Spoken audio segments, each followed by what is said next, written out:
All right. Let's try this 2 times, huh? This is the second time. Now let's try this again. I am Jacadero, proudly filling in for Brother Koku here on Shoot the Breeze episode 251 on the Bitter Medicine podcast. Thank you for your patience. If you had joined the first initial stream that was buffering, I appreciate your patience. I appreciate your participation and letting me know that it was buffering, huh? We back. Trigger Happy says we back. We are back. Yes, we're back. We are back, huh? We're so back that I have to. In case you're new, just tuning in, you need to know about who we are, what we represent, huh? We got a hell of a show for you guys here today. But first, let's get you introduced to who we are, Bitter Medicine Podcast and KWAZ Radio. Let's go.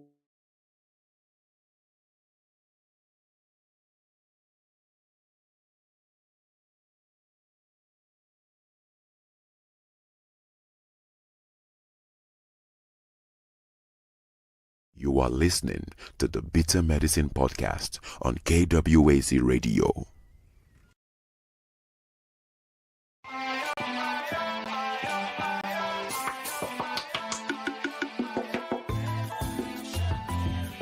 Welcome to the Bitter Medicine Podcast, where it's all about Black empowerment.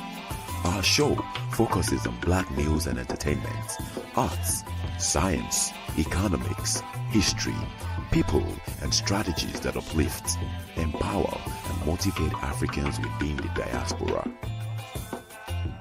And now your host. And now your host is me. It's me, Jacadero, proudly filling in for Brother Koku here on Shoot the Breeze episode 251 on the Better Medicine Podcast, only on KWAZ Radio. Come on. It's me. So, on the first initial launch of this stream, we had some buffering issues, but we're back, hopefully. Again, Trigger Happy says we back. Trigger Happy, you let me know, and others let me know if we are still buffering. I did everything that I could. I prayed to Nyasai that, hey, can you help me out? Huh? We need to send the message to our people. Come on, Nyasai, you know better. So I prayed to Nyasai, and I didn't do my libation, but hopefully Nyasai allows me to maybe do it later at a later time. Aside from that, hit the like button. The only way that this reaches like-minded individuals like yourself that are watching and listening is if you hit the like button. We got to enter in the algorithm, right? Huh? You already get enough nonsense, huh? Our sisters in America fighting on Bad Girls Club. You already get that in your algorithm, huh? You already get the likes of cross-eyed individuals like Mr. White, Charleston White. You already get that in your algorithm. Why not get something that will continue to make your brain cells stronger instead of having them deleted? Yeah, Trigami says definitely have to hit the like button. Yes. Because again, you already get nonsense fed to you in your algorithm. Why not get the best? This is the bitter medicine. Again, it's a play on words, right? Medicine's good for the body, but it's bitter. It's very bitter. Huh? So, I am Jacadero, proudly filling in for Brother Koku here on Shoot the Breeze, episode 251. We got a hell of a show for you guys today. Again, we're talking about South African pop princess having difficulty with landing a tour date in a West African nation. Also, we talk about a Spanish-speaking Caribbean nation and their struggles with energy and possibly maybe external influence, huh? Is that okay? And then we also asked the question from, I think he's a billionaire. Anyways, a very wealthy African-American asking the question or making the proclamation that slavery was not about race. It was about the green, the feta, the cheese, the mozzarella, the pepper jack, the cheddar cheese, y'all, huh? We also have not just a chat on the right hand of your screen here on YouTube, but we also have a StreamYard link. The StreamYard link is pinned to the top of the chat. What are you doing? If you want to have your voice heard, man or woman, go ahead and get in the chat. Also, if you're a teenager as well and you like listening to the show and you want to have your voice heard, please, no matter who you are, small, big, skinny, big back. No offense to my big bone people, right? Let me just say that. Whoever you are, teenager, adult, we want you. Also, different Black ideologies out there, whether you're Nation of Islam, you're Black Hebrew Israelite, you're Ifa, you're Santeria, you're a communist, you're a capitalist, you're an integrationist, you're a segregationist. We want to hear from you. My Black people, I want to hear from you. So go ahead and click on that StreamYard link. Also, we have a Discord. Yes, that purple app, Discord. We have an app. We have a Discord in the Discord.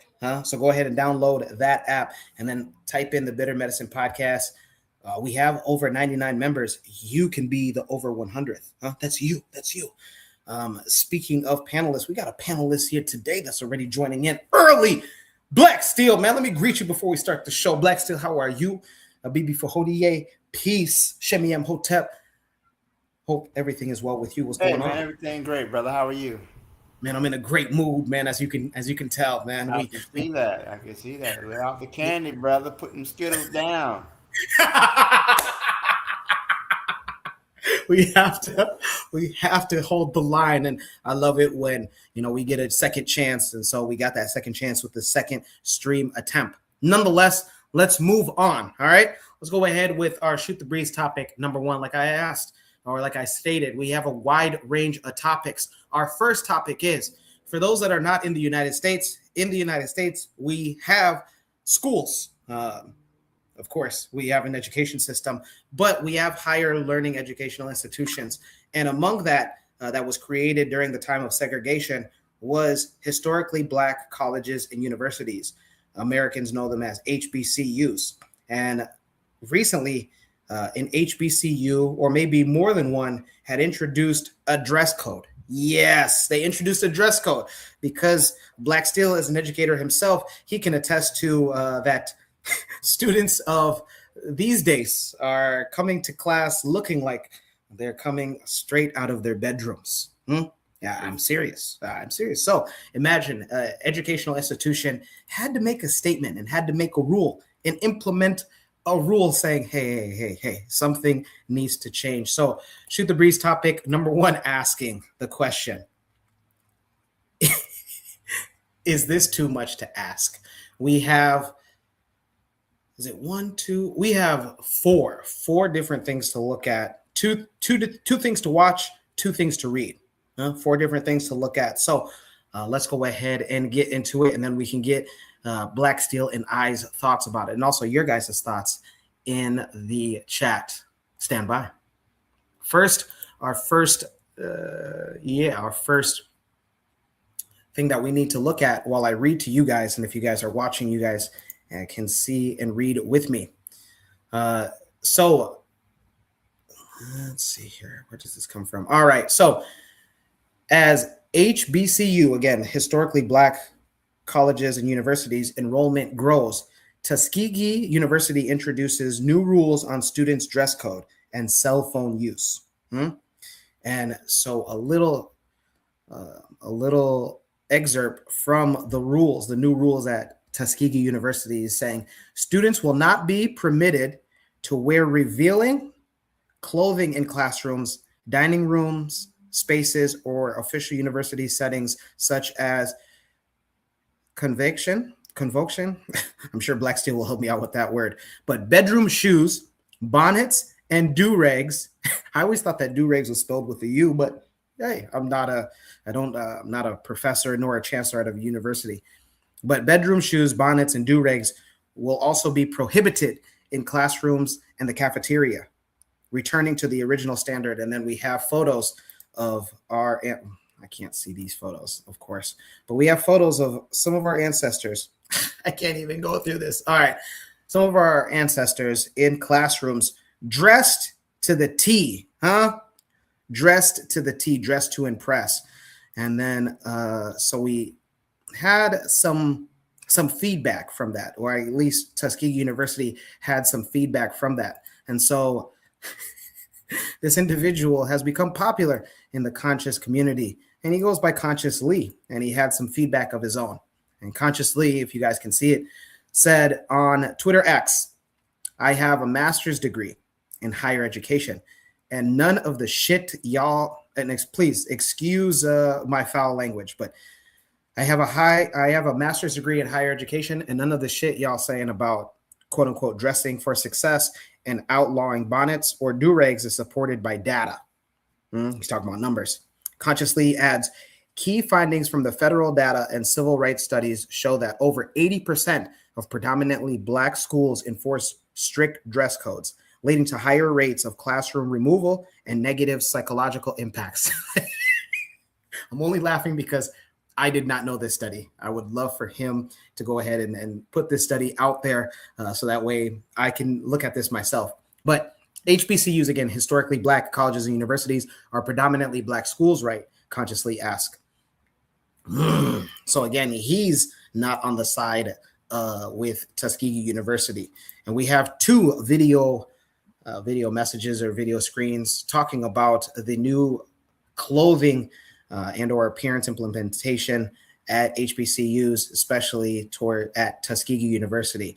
We go to TikTok, where an individual has a different take about this new clothing rule. Again, we ask Shoot the Breeze topic number 1, is this too much to ask? I'm Jacadero, proudly filling in for Brother Koku here on Shoot the Breeze episode 251 on the Bitter Medicine podcast, only on KWAZ radio. Let's go to TikTok real quick.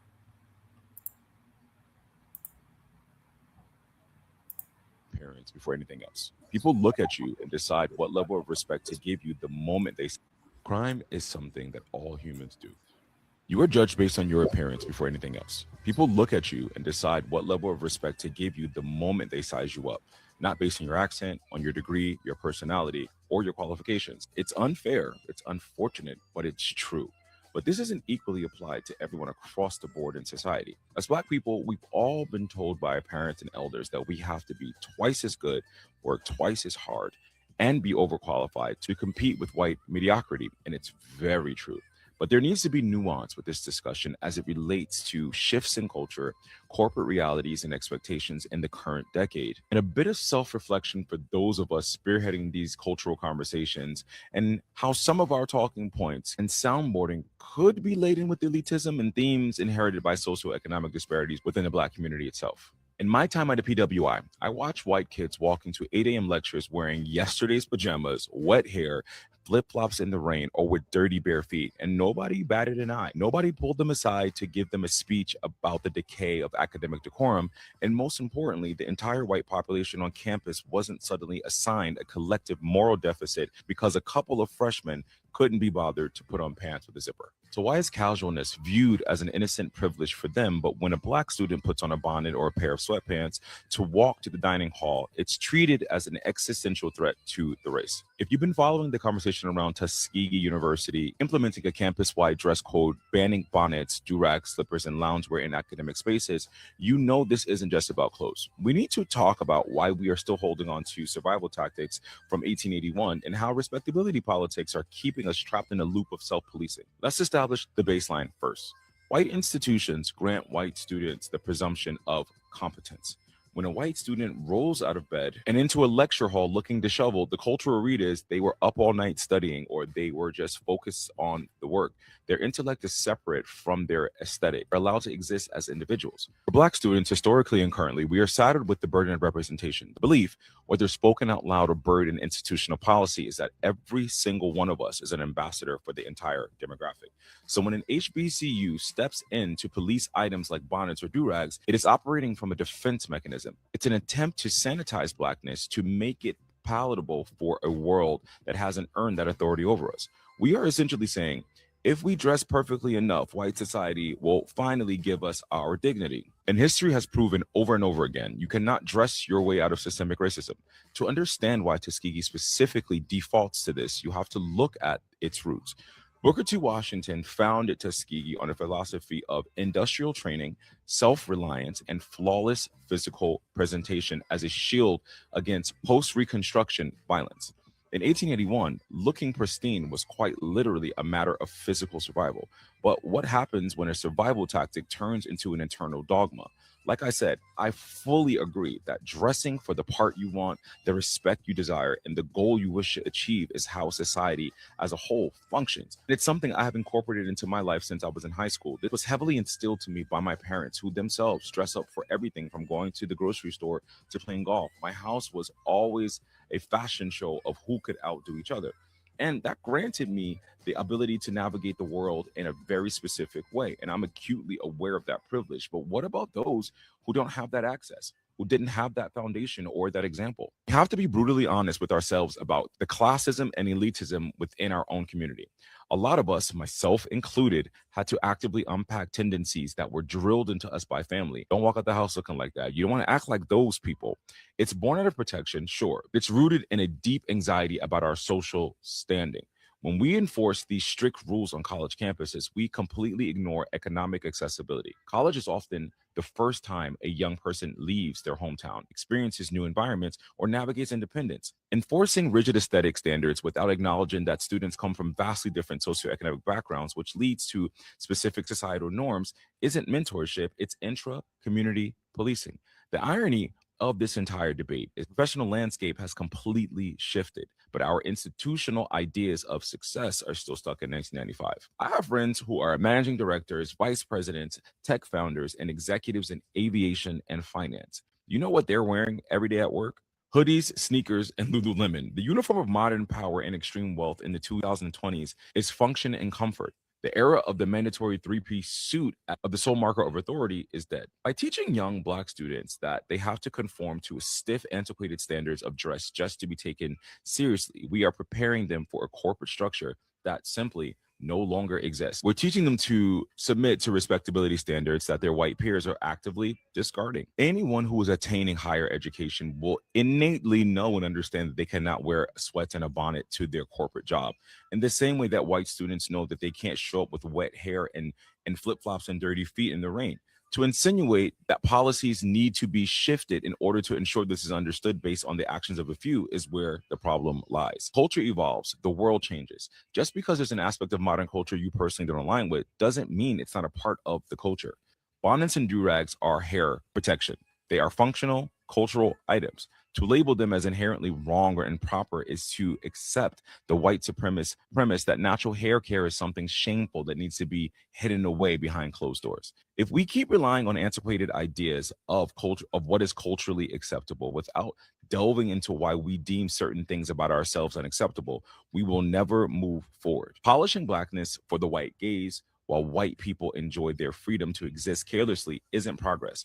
It's just white supremacy working through us. As someone who's a thought leader and spearheads conversations representing the Black community and diaspora, I challenge myself daily to unpack ideas of what is acceptable and why I think things are acceptable when it comes to Black people. I come from a very specific background. My family is very conservative. They're fundamentalist Christian Pentecostal people. I grew up in an upper middle class neighborhood and family. So my thoughts and the way I've been socialized come from that. A lot of what I was taught was rooted in what makes Blackness palatable for whiteness. And the sooner we can be honest about how our different upbringings impact our ideas about Blackness, is the sooner we can be better as a community. I know he yapped a lot. But we have one more, and it's a woman from Instagram, and she doesn't yap as much. This will be a lot shorter, and then we'll get into our thoughts. Again, asking, Shoot the Breeze topic number one, asking the question, is this too much to ask, in reference to Tuskegee University's new rule implementation on students' attire when they show up to class, as well as when they are in and on campus grounds. Let's go ahead and go to Instagram for our final video reflecting thoughts about the new rule on attire at an HBCU. I'm only laughing because I didn't think that this would cause so much controversy. For those of you who are angry because you can't wear a bonnet or a do-rag to school, tell me something. Do y'all think that Malcolm X's standard for his dress was based on Lyndon B. Johnson's? Do you think that a PWI not having a dress code for their students is the standard for what HBCUs should require? Is that not anti-Black to you? Tell me something. Do you think that the Nation of Islam having a dress code for their parishioners Do you think that's anti-Black? That's strange. Tell me something. For those of you who are angry because you can't wear a bonnet or a do-rag to school, tell me something. Do y'all think that Malcolm X's standard for his dress was based on Lyndon B. Johnson's? Do you think that a PWI not having a dress code for their students is the standard for what HBCUs should require? Is that not anti-Black to you? Tell me something. Do you think that the Nation of Islam having a dress code for their parishioners, do you think that's anti-Black? That's strange.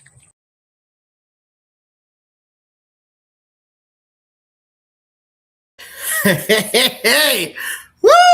What a first topic, huh? Once again, I'm Jacadero, proudly filling in for Brother Koku here on Shoot the Breeze episode 251 here on the Better Medicine Podcast. Hit the like button if you have not already. Again, hit it, smack it. Make sure that you do something to get the point across that, again, we need to be in the algorithm because, again, you guys get enough nonsense. Why not get something that feeds your soul, mind, and body as well? Huh? And it looks like people are getting outside of their body on this first topic. Shoot the Breeze topic number one asks, is this too much to ask? And again, it's in reference to the new rule implementation of attire for students. Again, Tuskegee University, HBCU, a historically Black college and university here in the United States, demanding and making it a rule that students will no longer show up to the classrooms as well as common areas and dining halls in do-rags, bonnets, and other items that one might have other items that others and individuals will wear when they're at home lounging or in their bedroom. Before we get into this panel, man, I can only imagine what the panel is going to say. Trigger Happy says, I mean, there's definitely a double standard, of course, when the educational system is supposed to be for you. Kofi, the critic, what's going on, Kofi, says, agreeing and disagreeing with this take in both videos. Again, the individual from TikTok and then the lady, the missus from Instagram. Real Black Gentleman, what's going on? Says, are dress codes an African-centered ethic? And then a Real Black Gentleman says, what's up, peoples, greets us. But yes, again, we asked the question on Shoot the Breeze topic number one on episode 251. Is this too much to ask? We'll start off with the educator himself, Black Steel. Black Steel, what say you? Is this too much to ask for? Again, asking students show up presentable. Well, let me not even say presentable, I guess. Just not showing up like you rolled out of bed. Well, I'm of two minds about this situation. First thing I would say is... You're coming in a little choppy, brother. I'm sorry. Can you hear me better now? No, you got to log off and come back on, Black Steel. Oh, Wait. You're good now. How about now? Is that better? No. Okay, I'll log off and come back on. All right. We'll go to Kofi. Kofi, what say you? Is this too much to ask for based on what you've seen and what was read to you guys? No, it's not too much to ask. I'm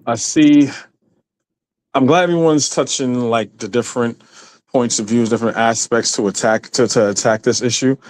I don't like the fact that it is being depicted as anti-Blackness. What this is shows about class. It's about freaking class, right? And I like the last thing that the sister said over there when during the Nation of Islam, saying you don't think they had a dress code. Class shows you what type of person you are.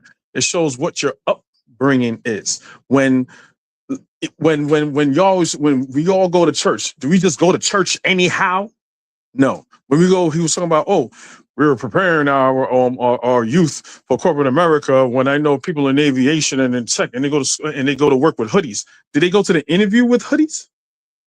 No, they didn't go to interview with hoodies. I saw a video of it was like a 10-second clip where it was a bunch of people going for an interview, and they had like I don't know if it was an interview, but it was Black people in one space, and they had white, and they were just dressed up in street clothes, and they had The white people coming to a place and they will dress formal. You can never go wrong dressing formal. So are we saying that our ancestors that was here in this country in the 40s, 50s, and 60s were dressed in their Sunday best, that they're adhering to white supremacy? This is nonsense. When I go out, I put my best foot forward. You put your best foot forward. It's about class. No one's gonna go, just like how when you leave the house, you brush your goddamn teeth and you comb your hair and you brush your hair, because you're supposed to have some decency. You don't look like you're supposed to roll out the bed. I don't think it's something that all black people do, right? Because again, I have sons and I have a son and a daughter that go. Well, my daughter graduated, but I have a son that goes to school and stuff like that. But even then, it was really something that white people did. You know what I'm saying? And fine, let them do them. We all know that we always held to a higher standard. We know that already. We already know that we have high standards. So if we have a sense of class already, we don't have to be clutching our purse. Oh my God, they're attacking me. If your children was raised right, to know not to go outside with it's like the whole thing with and it's kind of like resurfacing itself again. Remember the whole thing with Monique, the comedian, she was on the plane and he's like, hey, how, we got our sisters here. You're going on a plane. You're going on a plane and you guys wearing, your pajamas and bonnets. You're on a plane. This is not something that's only happening in schools. You go to Walmart, you see the same thing. You know what I'm saying? So this is like something that the black community, certain segments of the black community, that does. So let's not make it a fucking race thing. I don't like when people make it's not a race thing. If you do something, you did it. The white man didn't make you do it. AKA the devil didn't make you do it. You did it. You know what I'm saying? If it was like an outlier, like, hey, you know what? You got a handful of kids that does that. They're making a big deal of it. Most of us don't do that. But the fact that we're taking such umbrage, oh my God, they're saying we can't look like we just rolled out of bed and don't give a fuck about ourselves and how we conduct ourselves, how we present ourselves to the world. Like my mother gave me that talk. Like, look, you're a black man, so you have to be excellent to be considered on par with them. We know this. And you want people to respect is how you conduct yourself. I have my mother, my aunts in certain spaces in corporate America. My mother and my aunts, they'll go to, this when they were in the South, they're in Georgia and even in places up here up north. Oh, well, it's casual. We dress casual here. But if I'm from a background where I have to dress and present myself in a classy manner, to mirror my professionalism, that's what I'm going to do. And to the point people are like, well, you don't have to dress up like that. Yeah, I know. I don't have to dress up like that. Then what they call those type of people? Oh, you bougie. You're being bougie. You think you better than us. And da-da-da-da-da. You know what I'm saying? These are people that weren't freaking raised right. We need to ask the question, who raised these people? That's the question we need to be asking. You know what I'm saying? And I don't again, I agree with it and I disagree with it.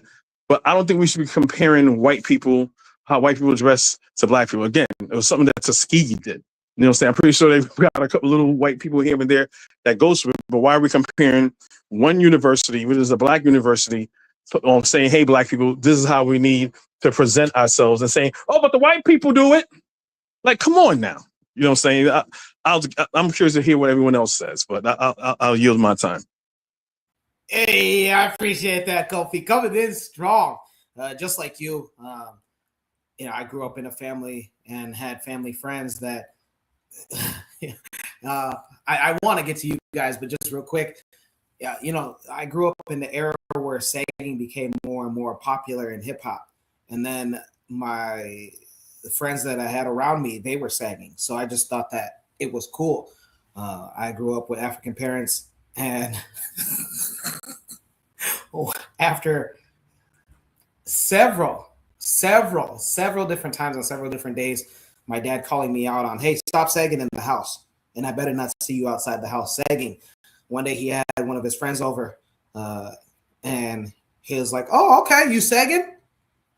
Since you want to sag so bad, go ahead and just remove your pants and just stand here in the living room Don't sit down. Just stand here right next to the TV in your underwear. Bro, you're lying. And you're lying. I'm dead serious. Listen, he was like, yo, you want to sag? You want to show us your underwear so bad? Cool. Go ahead. This is exactly how he said it. I can't remember. I can never forget this. So you want to show us your underwear. That is what you want us to do. We need to be looking and admiring your underwear. As if I don't buy your clothes. So okay. How about this, Toto? Stand up, go to the next to the TV for the entire time until I say otherwise. Please remove your trousers, and then that way we can everybody that comes to the house, they can see your underwear since you want to show us your underwear so bad. That's crazy. That's crazy. Hey, ask me if I ever sagged again. Ask me that. Ask me if I ever sagged again. You sagged on the low. You pull your pants up in the house, and when you left the house, you let it go down to your ankle. Listen, bro, when I got in the house, I was like, hey, the belt better be high. So just like you, Kofi, I grew up in a very conservative household. Brother Bakari in the chat says, peace to you, my brother. Let me get up forward. Lord of Slaughter, let's start with him, says RBG. What's going on, Lord of Slaughter? Dr. Dennis says, honestly, we actually started emulating them, meaning white folks. I saw it happening in real time. And then Brother Bakari says, peace to you, my brother, Dr. Dennis. Good to see you here. Keep up the good work you do. You're more than welcome to join the panel. And then XOXO says, good evening, Bitter Medicine family. What's going on? What's going on, XOXO? And then the matron. What's up, the matron, huh? The Learning Curve. You always can catch the matron in the Learning Curve on KWAZ Radio. It says Black Respectability Politics. Hey, matron, if you want to get your voice, if you want to, you can go ahead and click down that StreamYard link, huh? For all of you guys, not just our matron, but also you. Hey, if you want to get in on this conversation, we would love to hear from you. Brother Bakari says, join the panel. What's good, Queen? Let's go with Brother Bakari. Brother Bakari, what say you on everything that you've heard, everything that you've that was read, and then Kofi's thoughts as well, if you want to respond to any of that. What's up, everybody? Panel the chat. Look, if we're gonna talk about respect and respecting ourselves, stop saying the damn N-word then. Saying the N-word over and over and over. Shit. I don't agree with wearing a bonnet and a do-rag. I couldn't wear a do-rag outside. But if I'm constantly using the N-word, I can't judge them for wearing a do-rag and a bonnet. If we gonna have respect, the respect have to be all the way around. Now, me personally, when the guy said he knows some people at their job, they wear a hoodie to work. See, if you going to somebody else's job, right? You're gonna go by their standards, and ain't nobody gonna complain. Jackson State passed a policy for their people that's studying business. When they're going to the business class, they have to dress business wear. Me, I owned my own business, right? So when I went to sign my contract with they folded a few years back. Del Taco, was it Del Taco? No, not them. But anyway, I went to the interview. I went to sign my contract with my hoodie on that said Black Love. Black Love plus Black Dollars equal Black Power. That's what I wore to my interview. But I owned my own business, right? Most of us is going to be working at a job that probably some Yorugus own. So we're taught to dress a certain way. We should be teaching. We should have more business owners. But even if we did have more business owners, once we get more business owners, we'll still be working with someone else, and you're going to have to follow those rules. Do I see a problem with Tuskegee saying you can't wear a bonnet to class, looking like you just rolled out of the bed? Bonnet and shit, you see them bonnet in pajamas. And I'm going to tell you right now, here in Atlanta, shit, you see more here in Atlanta. And I'm talking about most act like they're hard. You're going to see almost as many dudes walking around with bonnets on as women. They walking around going in the store with their bonnets on their head, right? My thing is, we're looking to be respected by people who don't respect or give a damn about you either way it goes. But there are rules, right? There are rules that you should live by. But like I said, I won't complain and judge them until we get rid of using the damn N-word. Because to me, the N-word, I heard a dude in the store the other day in the way that he was, because I don't see how this gets so much flack, but don't nobody talk about black people constantly calling themselves the N-word, right? So the people that wearing the bonnet and the do-rag don't respect themselves. Let's say that. Don't respect black people. Let's say that. The person that using the N-word don't respect themselves and don't respect black people. You see what I'm saying? So if we looking, who are we looking to get this respect from? We're behind enemy lines. These people don't like you. When people tell you you have to be 10 times better than them to be on their level, right? I got to be 10 times better to be on their level. No, I don't. If I'm 10 times better, I'm 10 times better. They need to come up 9 steps to be on my level, regardless if they got the damn job or not. I'm better. I'm not on their level and I'm 10 times better than them. That shit don't even make sense to me. It doesn't make sense to me. But I understand what people, you got to do so you can get this job, so you can do. Yep. But we're in a position, 2026, there are certain things where we can look out for one another same way, right? And for me, I'm tired of us always. And like I said, that's not my culture. I don't like that ish. Walking around with a bonnet and pajamas and shit on like that. I don't agree with that. But constantly making a big deal, and now we want to embarrass one another. We want to talk about the Nation of Islam. What she said, was that part of does the Nation of Islam have a dress code? Yeah, they do, but I'm not part of the Nation of Islam, so I'm not going to have that dress code. So mentioning the Nation of Islam to people and saying the way Malcolm dressed and all that, okay, that's cool, but if I'm not a part of that organization, if I'm not out here bowing down, calling myself a Muslim, if I'm not out here bowing down to Arabs, it wouldn't pertain to me. So instead of trying to put our people down, even me, when it comes to the N-word, instead of putting our people down, it's going to get to a point where we are going to have to start talking to people instead of talking to them, telling them where they're always wrong with that. We're going to have to start talking to our people so our people can do better and do some of the things that we feel they should be doing. And on that, I yield the mic. I appreciate it, Brother Bakari, man. Yeah, it's a lot to think about.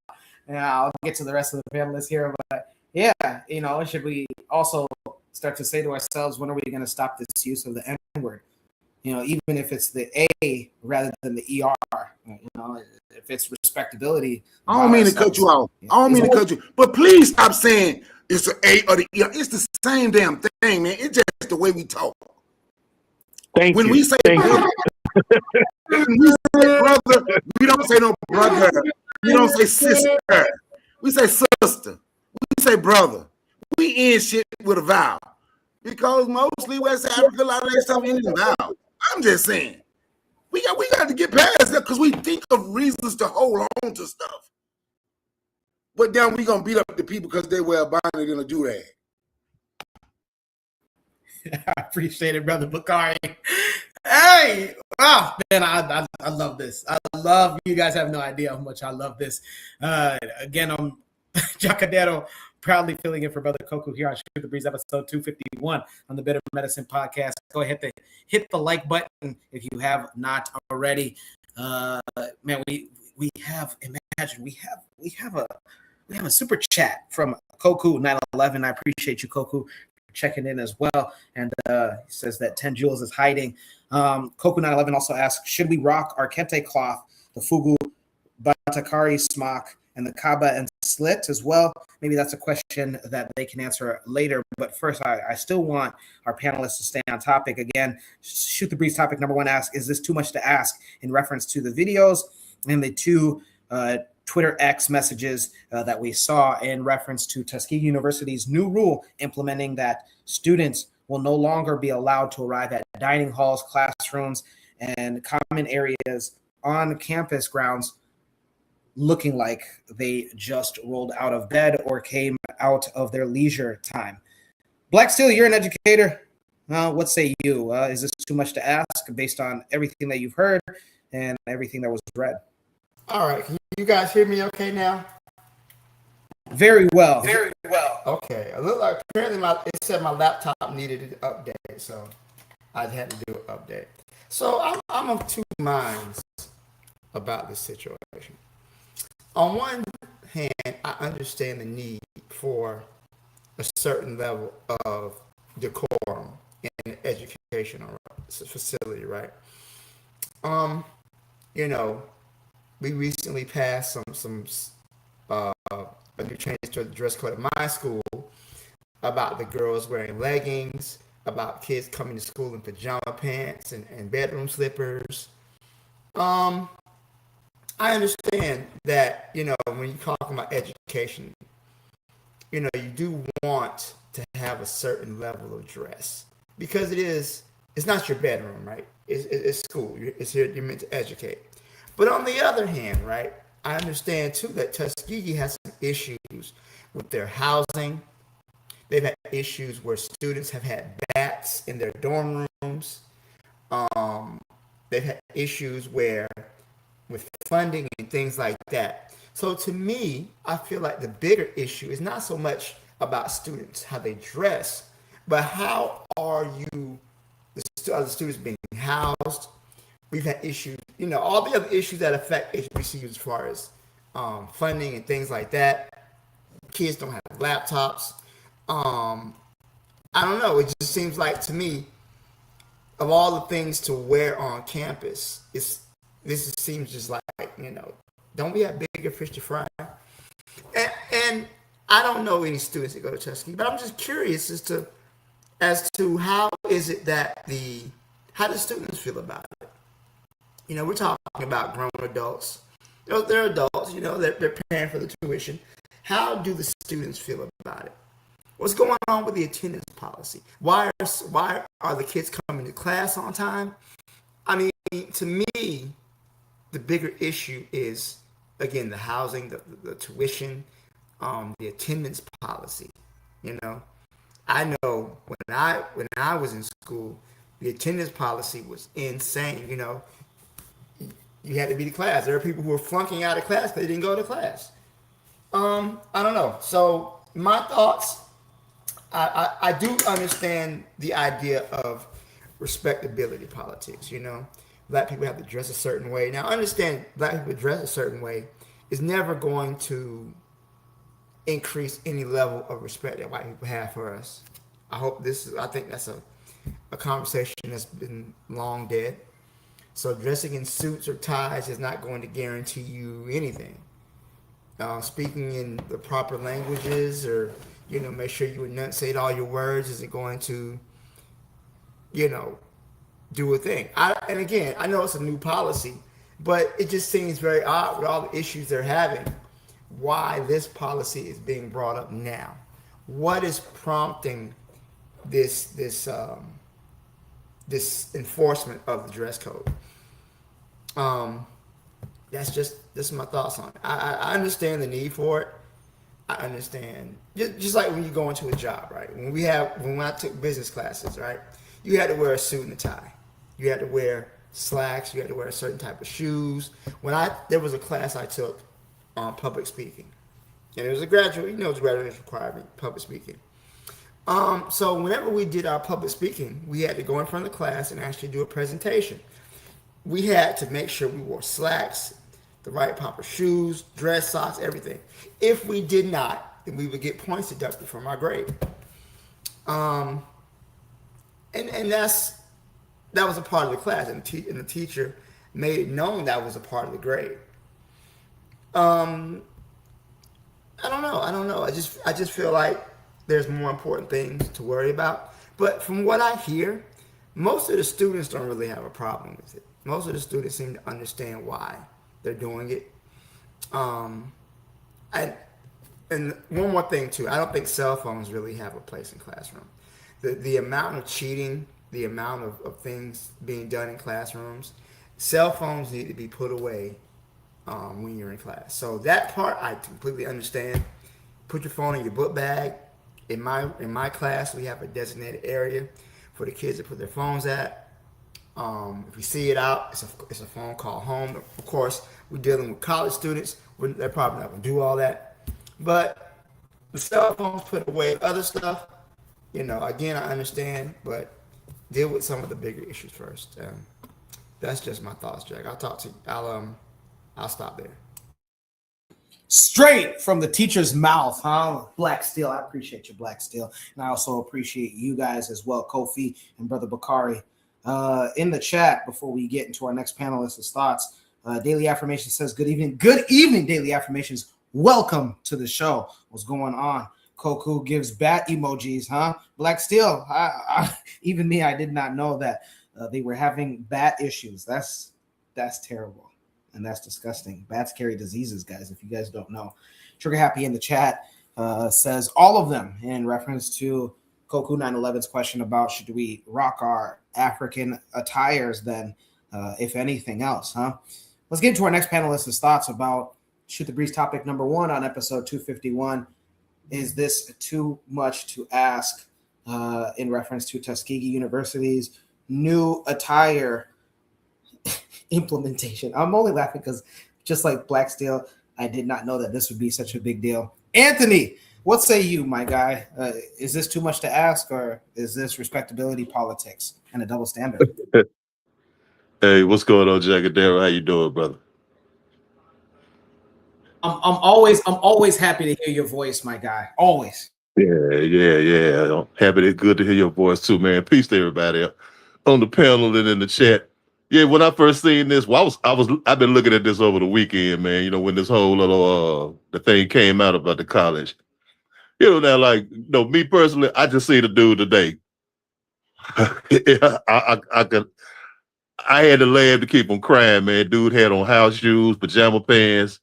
Durag, I wanted to snatch the shit out his ass, man. Say, brother, come on, man. What the hell you doing?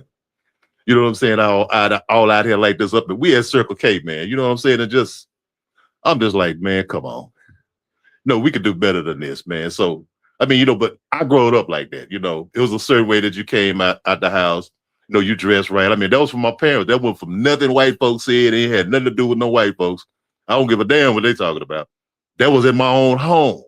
Man, my mom would let me go out looking like no damn fool. I like that, stuff like that. You know what I'm saying? I mean, certain things were meant for the house, I think, in my opinion. Ladies, you at home, your bonnet, everything, protect your hair and all that stuff there. Brothers, you lounging at the house, doing what you do. That's cool. But I do think, because you got to look at it, we do live in a Western society. We do live in a Western society, and they have their ways of doing things and what's acceptable and all that. Not that we got to buy into it and say, well, we got to be like them. But sometimes when you go in certain circles, you know what I'm saying, you may have to conform a little bit if you're trying to get what you're trying to get over there. As opposed to like, where you're doing it yourself and you can do what you want to do. But a lot of times we in other circles. You know what I'm saying? But but I still, to me, it's more a respectability thing. I'm like, I can't even see myself walking out the house in house shoes and pajamas. Sagging my pants, falling off my ass. I think I look like a damn fool. You know what I'm saying? And as a young guy, I used to do that. To look like a damn fool then, or like a damn fool now doing it. But I'm just like, and we too many times, I'm thinking about what you were saying earlier, man. You alluded to some Coco said, we'll try to put this on like that's black culture or black American. That ain't black culture. This dressing with the bonnets and the sagging pants and the pajama pants. That's not culture. That's just some shit that people do. You know what I'm saying? Now, culture would be if I like, okay, what if a brother or sister came in as African garb? Now, he not sagging. He got on this beautifully colored outfit. The sister got on a gele and a booba and everything, looking beautiful. You know what I'm saying? Wearing something that's a part of a culture, a part of their heritage. You know what I'm saying? That's not disrespectful. That's not looking like you just walked out the house and don't give a damn. You know what I'm saying? See, that to me, that's culture. But see, some people try to blur the lines of like this sagging shit and all this shit is culture. No, that ain't no damn culture. That ain't culture. Sag your pants falling off, your ass cheeks hanging out your shorts, and all the stuff. That ain't no damn culture. You know what I'm saying? You ain't coming out, you ain't no taking care of yourself, looking right. That's not culture. You know, that's just you not giving a damn about your appearance. You know, in my opinion.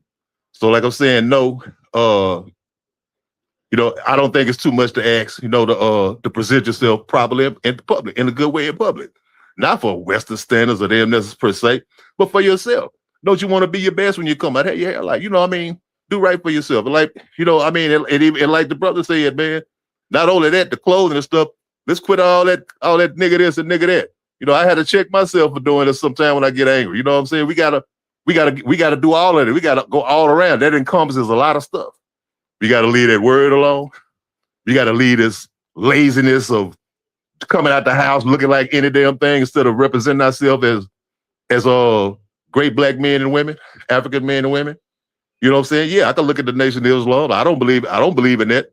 No, that ain't my thing. But I do respect they're respectable. The presentation that they get themselves. You know, the men dressing, you know, respectable and everything. You know, but I don't think there's nothing wrong with us being respectable since we live in this society. This is where we at. You know what I'm saying? That don't mean we got to conform to shit they believe in. None of that. But you know, I don't think we need to walk around just looking like I don't know what the Pookie and Ray Ray all the goddamn time. You know what I'm saying? And you know, doing all of this old foolishness and stuff that we do now, you know. But then, like I said, I'm a man born from black Southern United States parents, you know what I'm saying, down there. I growed up like that, where, you know, you can get your head knocked off coming out the house looking like that. You know, where you going? Man, you better get your ass back in there and put some clothes on. Or go in there and comb your hair. Or some stuff like that, you know what I'm saying? So, yeah, I mean, when I see it, you know, just for me personally, you know, the shit make me sick. I'm like, yeah, come on, man, let's do better than that.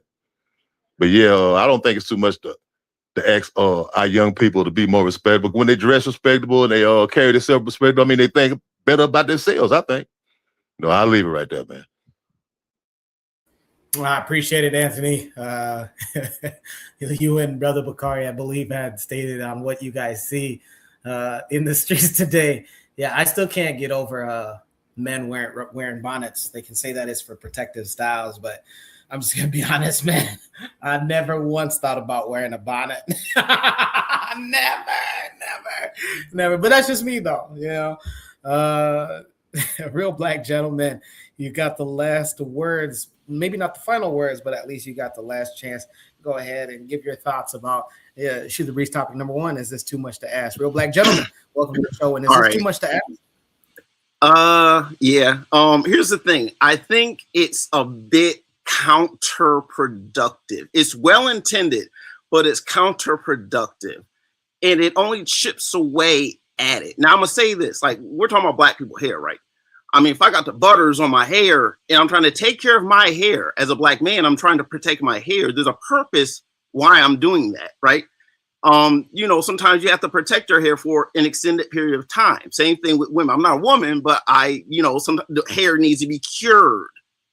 And until it's cured, you don't want the elements or whatnot, riffraff going through there, because they might want to look better later in the week or later in the month or what have you. So I think the whole hair thing misses the point. The real issue, I mean, if we're going to talk about a clothing standard and like trying to build some kind of clothing, like, you know, regime or whatnot in places, I mean, you know, kids go to school, they ain't got no money because they paid all their money to get to school, right? And so they try to work. And when you work, you know what I'm saying, you got to do what you got to do. Does there need to be decorum? A bit of a bit of like not overly comfort. Yeah, that goes, you know what I'm saying, both sides. Would I like to see a bit of uniformity to a degree? Yeah, maybe not in the same texture, but something along the lines of same style of wear. And I mean, if we're going to talk about these things, where are we buying these clothes from? Because again, we don't have no money. We just got to school and we're broke. Some of us are working on the side and whatnot. And so it's important when you're in school to focus on what's important. It's not a beauty contest by any stretch of the imagination. I mean, you know, people this times, you know, you can have individuality and a bit of flair amongst, you know, each person, alongside a you know, a bit of a how I say it, conformity, you know, I won't say uniformity. I don't even like to say conformity because I'm trying to get a binding of clothing, you know, situation. I mean, let's say, you know, if it's not cold, why are we wearing sweatpants? I mean, things should be, we should have a sense of seasonalness around it. I mean, I don't know. I mean, and even all this, where are we getting these clothes from? Because I mean, we don't have the money. So of course people want to get what they can. And see what I'm saying? So like, it's important to have a binding. If colleges were to somehow, you know, offer the students some kind of like clothing, you know what I'm saying, alongside their tuition, you know, work something out. So we're like, look, I can get you a pair, you know, a week supply of clothes for real. I get these 7 tops and shirts, bro, and that comes with the tuition. You know what I'm saying? And you know what I'm saying, just on top, just to make sure that you got, you know, with relativeness. You know what I'm saying? No sweatpants. I mean, we don't want, you know, anything too elastic, you know what I'm saying? We need like low elasticity clothes. We don't need elasticities that's form fitting. You know what I'm saying? We don't need like the whole, like, we don't need bodysuits out here. We don't need that. We have to wear clothing that, now again, there's temperatures, some spots it gets hot, but you know, it's not hot all the time. So it's like things have to, you know, balance. You know what I'm saying? You don't need no short shorts. You know, it is, I mean, maybe you can do things where you can do these things, but you gotta be able to form these things out. You have to give the kids an option. If you really can't give the kids an option, what's the point? And especially with the hair, like I'm saying, we're talking about African peoples. We have African hairs. Our hair's different. I mean, like I said, I'm trying to get these butters. I'm not trying to take this thing off unless I wash my hair. You know what I'm saying? Put that shit right back on. Trying to let my hair cure. And so, like, I think it's counterintuitive. I think it's counterproductive in that sense. Like, there's definitely a need for having, you know, maybe, I mean, at some point, again, it's adults. I mean, are we going to sign the contract along with that? And when we go to these schools, that this is how it's going to be? How are we going to do these things? You know what I'm saying? Like, I think it's a solution in search of a problem. And I think that's the wrong way to go about doing it. Honestly, maybe just say footwear. And you know, you gotta have solid shoes on your feet. You know what I'm saying? No, you know what I'm saying? You can, I mean, and then who's gonna be the flip-flop police? How we, you know what I'm saying? It's like, really, is this how we gonna do it? If you can't give the kids an option on day one, what's the point? I for real, like, buy them the 7-day outfit with the shoes, yo. And maybe you'll encourage some Black-owned clothing and shoe companies, you know what I'm saying, around the block of the campus. I don't know how else to do it. I'm gonna pass the mic.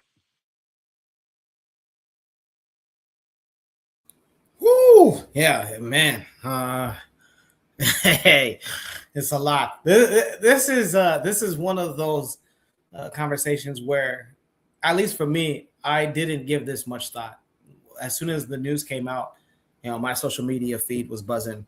I didn't give it much thought. I was like, okay, all right. But, you know, once you start hearing both sides, you're like, okay. Now, am I on board with that we're trying to emulate white folks? I don't think so. I think that, I think just Black people themselves want other Black people to be better. But am I wrong? I don't know. Panelists, any thoughts on anybody else's views? Any pushback? Any differences that you guys have? Please, the floor is open.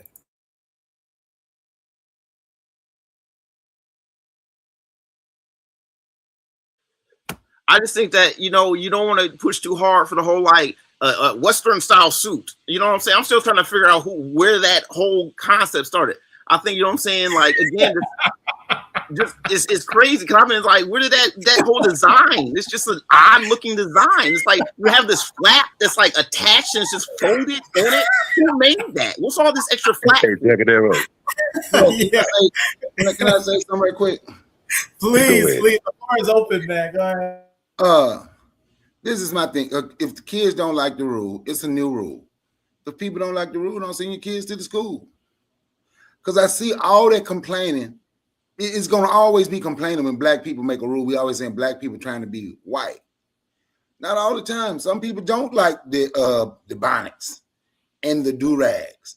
And to ask someone whether the school should give them clothes, no, that ain't the school's responsibility to give them. That's not the school responsibility to give out clothes. It would be nice if it was. But I bet you, like Black Steel said, when he went to school, in his business course, they had to dress a certain way. Ain't nobody gonna ask none of those PWIs, tell them to have the same rules for black students. Ain't nobody gonna tell them it's bad. Ain't nobody, well, you should give them clothes. Nobody gonna do that. But we have a thing where we want to fight each other.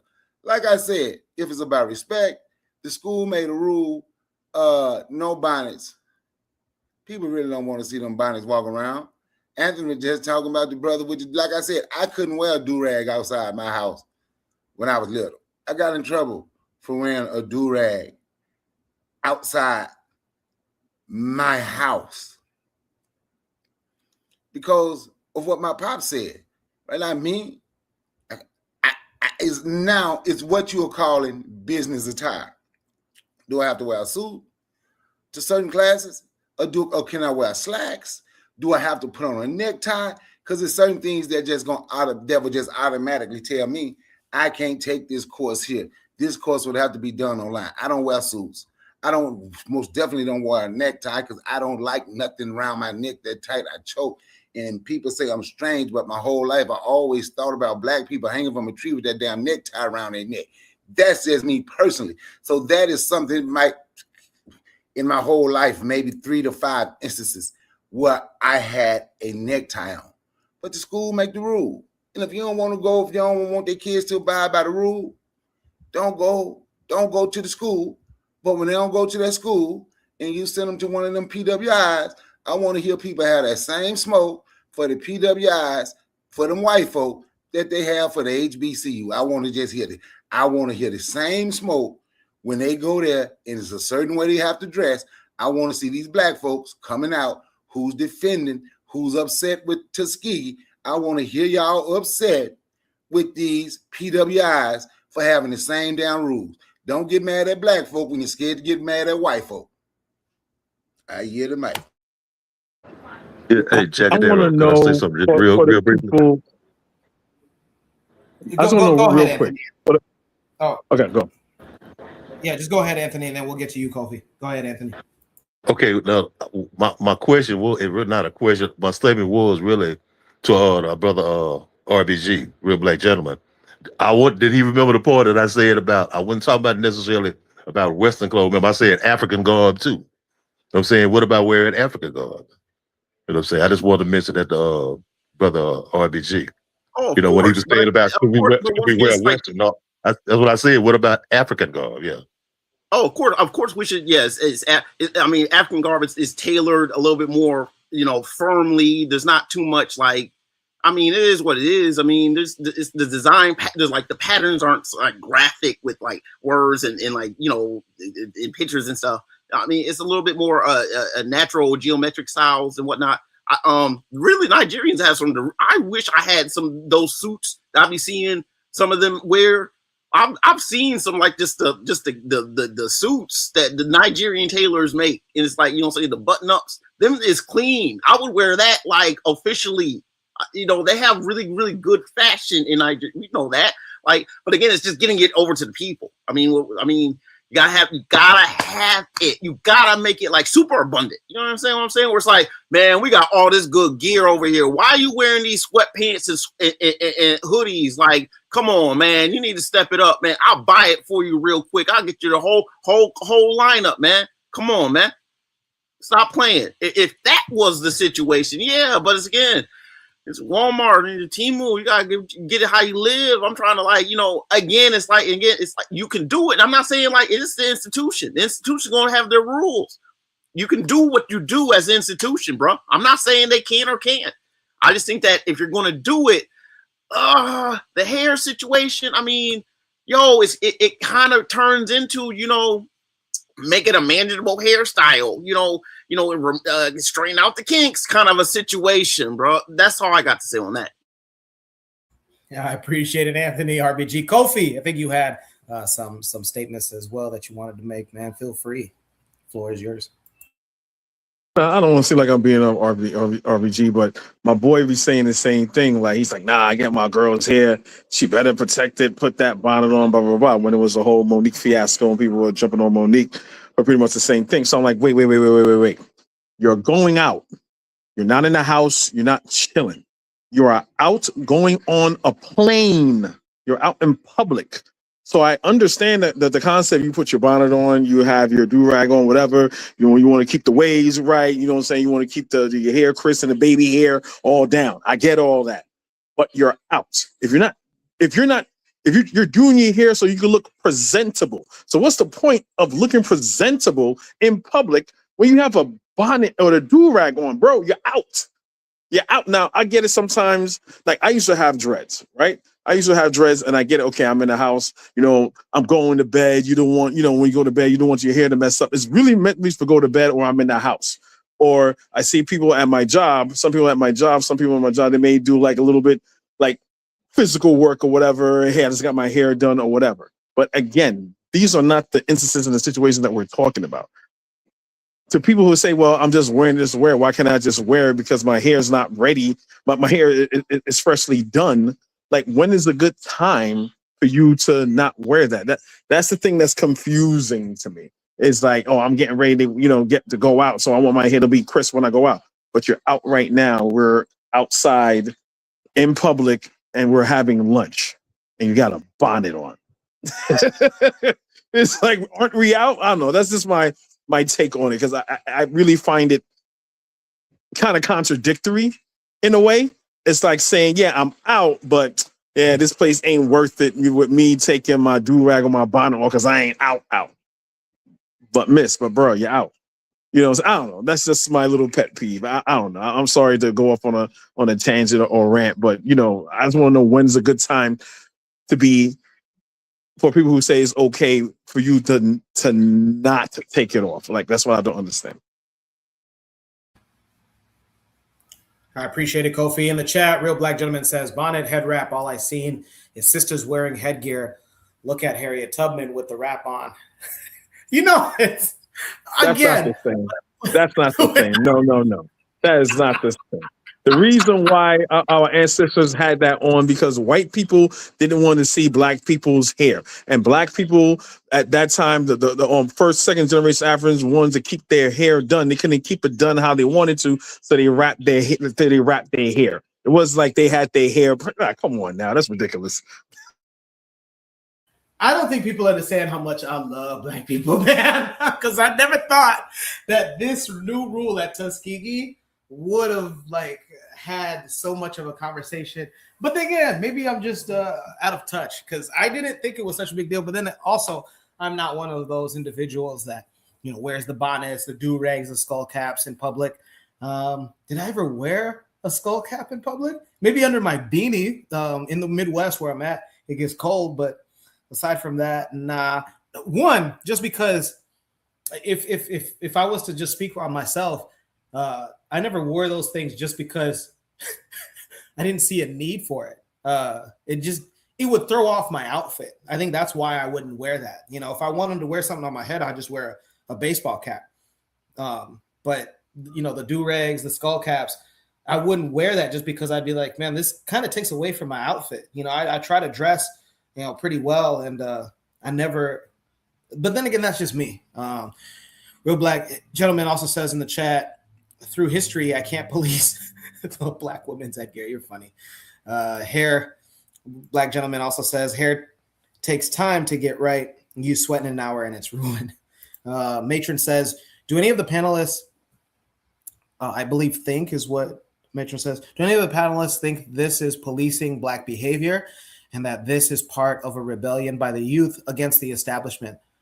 I don't know. I don't know. I know that just Gen Z in general, what they do is not the same thing as like what millennials did. Whether it's, there's a whole thing about not dancing in the clubs or not even, Gen Z is not drinking alcohol as much, if not at any. So I just think that maybe it's just a whole different culture. Is it a rebellion? Maybe. One of the things that, when I went back to Kenya in 2012, I saw, so in Kenya, and this is both in private and public schools. It's really funny because in private schools in Kenya, you don't have to necessarily wear a uniform, but in the public schools, it's mandatory, right? It's almost mandatory on any public schools. But one of the things that I saw with the public school uniform is that once in a while, you'll see boys having their tie either extremely short. So, like the way that you guys see ties in Western world, right? The tie usually sits above the belt. Boys in high school, middle school will have ties pretty much at their sternum, right? Like right sitting where the heart is. And I asked somebody, I go, hey, why do they do they not know how to tie a tie? Like I'd be more than happy to help somebody tie a tie. They're like, no. People know how to tie ties. They just don't like that, that we have to wear a tie like this. So they're kind of making fun of it. So maybe to answer Matron's question is like, could it be a rebellion against the establishment? Maybe. One of the things that, not to have it be so much of a talking point, but human beings are naturally want to be liberated, naturally want to be free. Maybe this is a conversation for another day, but I don't know if you guys know this, but in Mexico's constitution, you can escape prison as long as you don't damage any equipment and you don't hurt anybody doing it, because in Mexico's constitution, freedom is a human right. And so maybe students feel rebelled, or students feel trapped by certain rules. So I don't know, maybe. Man, if them young folks Can I answer that? I don't think so. It's about men. Go ahead. They rebelling against black folks. Because if y'all ever get out here and talk to the young folks, they gonna hear them. Y'all old folks don't know nothing. They ain't gonna rebel against none of them other folks. If they rebelling against something that an older black person told them not to do, or why they shouldn't do it. They ain't rebelling against them. Talk to them. You'll see. They gonna hurry up and tell you old, man. Things done changed. You old. But I guess they can't say things done changed. I don't know. But that's what they gonna tell you. And if they rebelling, that's who they're rebelling against. I don't think it's a rebellion. It's showing their hand that they weren't raised right. So if I'm out to dinner and you weren't raised right. It goes to show that if you don't know what a dessert fork and a salad fork is, and a dessert spoon and a soup spoon, all that has to do with etiquette and class, not rebellion. We're supposed to be in a so-called polite society where people will have manners and a certain level of class. You don't put your elbows on the table. You don't bang on the table saying, "Where's the next meal?" Come on now. It shows that you were raised right in a home with structure. It has nothing to do with being rebellious. Look, again, it's not a us versus white people thing. It's just how me personally, how I was raised. And it's annoying when you're a kid. So my sister went to school. She went to Fairfield University. She played basketball, graduated from there. Fairfield University in Connecticut, right? Mostly a bunch of white people there. She went to a reunion and stuff like that. She ate with them, but she never ate with them. So it's like a reunion. So everyone's at a table. It's formal dining, 5-course meals, soup, salad, main course, all of that. She says these white people did not know what a salad fork was, or they had no etiquette. What the hell is a salad fork? There's forks you have for your main meal, and there's a fork you have for salad and soup and things like that. I get them mixed up too. but usually they're supposed to do that. But my point is that they weren't properly. I shouldn't want to use the word trained. They weren't properly taught when you're at a table that you're supposed to have your handkerchief, put your handkerchief on your lap, or you tuck it in there. You're supposed to have your knife and your fork. Your elbows not supposed to be on the table. All these things are forms of etiquette. So we were raised right. They say they were just sticking have a fork, just sticking it in the steak, eating it, touching food with their hands, picking the food up with their hands. You know, it's not a hot dog. It's not pizza. You know what I'm saying? This is mashed potatoes now. What you doing picking up mashed potatoes? And she was like, oh my God. And they look at her like, oh my gosh, like they were surprised and awe at her that she had better etiquette than them. You know what I'm saying? Then it goes back, wow, this is why my mother taught me what she taught me. Because when I'm out in society, people will look at you with like, wow, this person was raised right. That's all that is. That's nothing to do with goddamn rebellion. It has to do with them realizing like, damn, I was raised in the barn. Rebellion. I'm rebelling in society. That's nonsense. That's it. I yield the mic. You know, in college, I worked for a catering company part-time, and that's the only reason I know about the salad fork or the soup spoon. Outside of that, I don't know if I would know what any of those utensils are. But I appreciate it. Appreciate it, Kofi. Man, we spent a good amount of time here on this first topic. I really want to get on the second topic, and if need be, guys, you guys let me know. We will burn the midnight oil, and we'll go into the deep night hours to get all 5 topics covered. Just because this is a good release, and it's also, you know, once you guys hit the like button, if you haven't already, this will get out into the algorithm, and so like-minded individuals will catch this. So, if I have your guys' blessing, allow me to go ahead and get into Shoot the Breeze topic number 2. Before I go ahead and introduce that, a little background on Shoot the Breeze topic number 2. So it asked the question, did Nigerians get it right?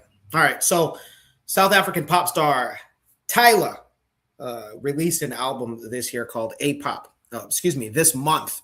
Well, it's August now, so please forgive me. But in July, South African pop star Tyla, you guys know the songs, right? You know, make me sweat, you guys know it, right? But she released an album just recently, and in promotion for her album, her and her team released tour dates, international tour dates, not just in South Africa and not just in the United States, but other African countries. One of those being Nigeria. Once word got out to Nigerians in Nigeria, in the country, that Tyla had a Lagos December 22nd,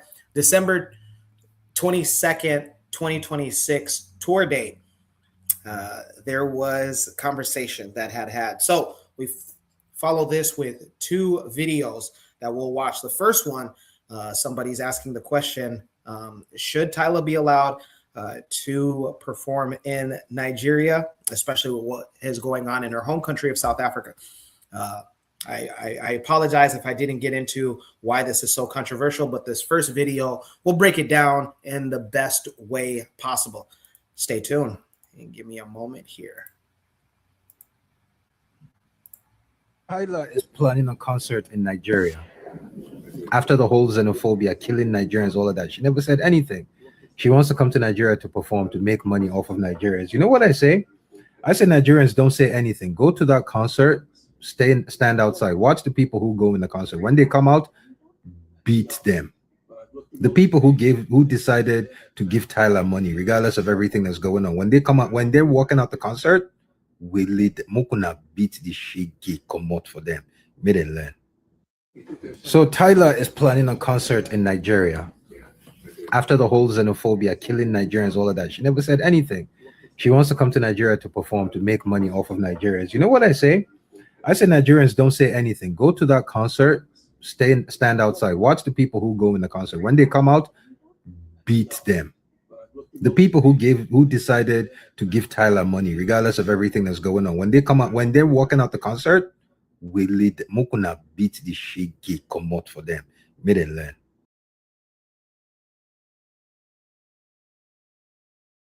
And we'll go to our second video that with the Shoot the Breeze topic number 2 question. Did Nigerians get it right? You guys heard the first video.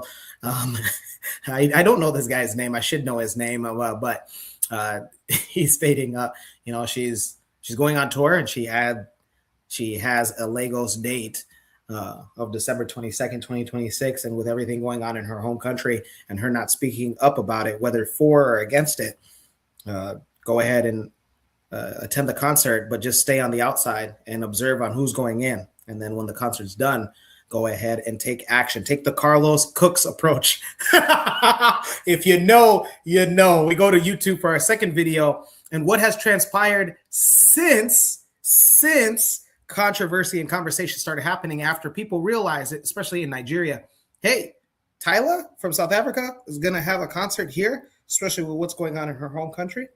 Let's take a listen.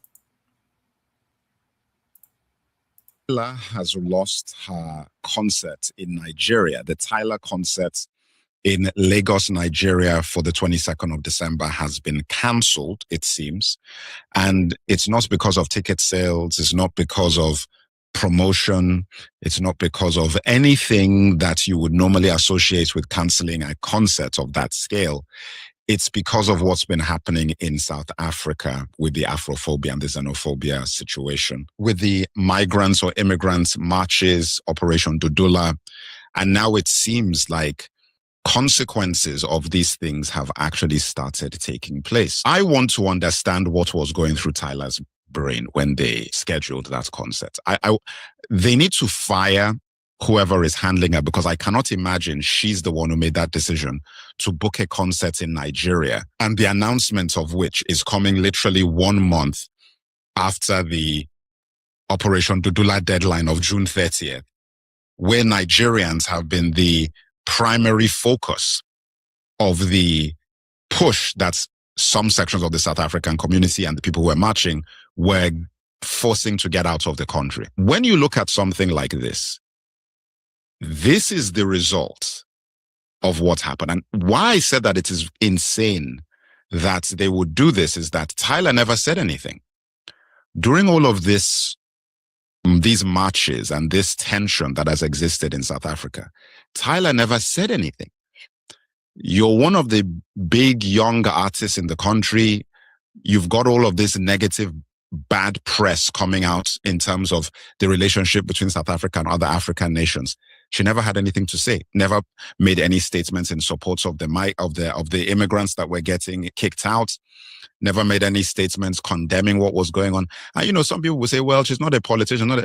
Oh, well, you don't need to be a politician to be human. You don't need to be a politician to be human. And listen, I don't want to put it all on her because no South African artist spoke about it. I can't think of many. I mean, I'm sure there might be some here and there, but most did not. And it's the same reason why a lot of people have issues with Trevor Noah, for example. You're one of the most well-known South Africans. And while all of this was going on, absolutely nothing was said. It actually makes you now question whenever he does say something about anything. Can you take it seriously? But for this, we'll go ahead and avoid a YouTube strike if at all is coming. So I'll just go ahead and put that on mute. It's a longer video, but I am Jacadero. If you're just tuning in, proudly filling in for Brother Koku here on Shoot the Breeze, episode 251 on the Bitter Medicine podcast on KWAZ Radio. We're getting into our topics. Our second topic, asking the question, did Nigerians get it right? This came with 2 videos. The first video, a Nigerian living in the United States stating, yeah, this is a stupid idea, when the first announcement of Tyla's Lagos, Nigeria date was announced. And then shortly afterwards, after internet, social media commotion, her and her team canceling literally overnight the Lagos, Nigeria tour. And then this gentleman that you see on the screen stating that this was a bad move, just having Nigeria even as a tour date with what had happened all 2026 and recently on June 30th when there was a deadline for African immigrants to leave the country. Anthony, let's start with you, my guy. Did Nigerians get it right? Okay. All right. Okay. I'm going to say it like this. Jacadero, okay, the first thing is this. All right. If I was Tyler, I wouldn't have wanted to stop in Nigeria either. You know what I'm saying? That was a stupid idea for whoever put a tour thing together. I'm saying nothing against our Nigerian brothers and sisters, but what I'm saying for everything that has been going on.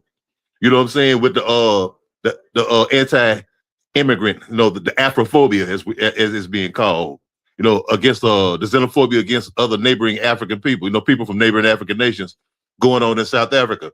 You know what I'm saying?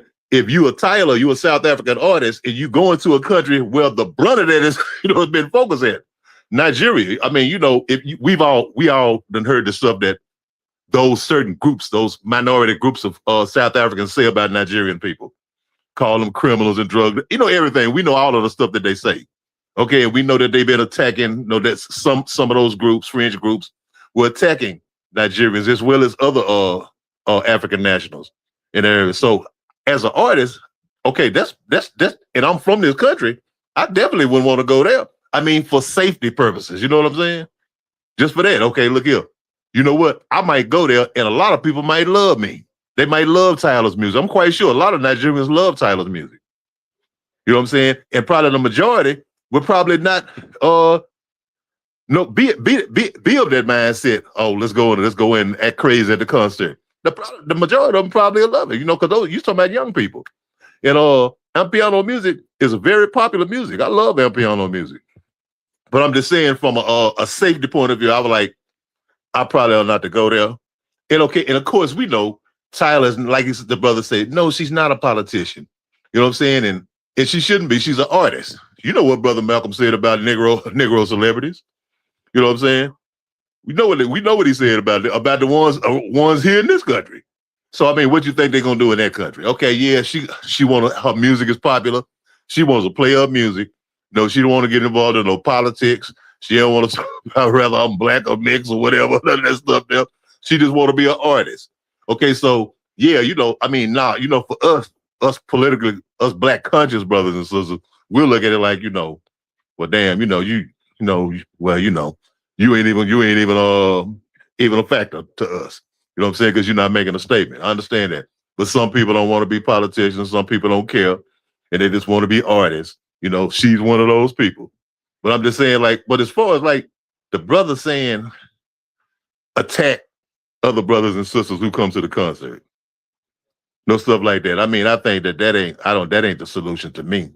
You know what I'm saying? I don't understand what that is. Well, we're gonna attack. We're gonna attack, or we're gonna confront these brothers and sisters who come to the concert and everything. I mean, to me, this whole, it's funny how this whole issue, this South Africa issue, with everything that's going on like that, is basically causing a lot of problems in Pan-Africanism.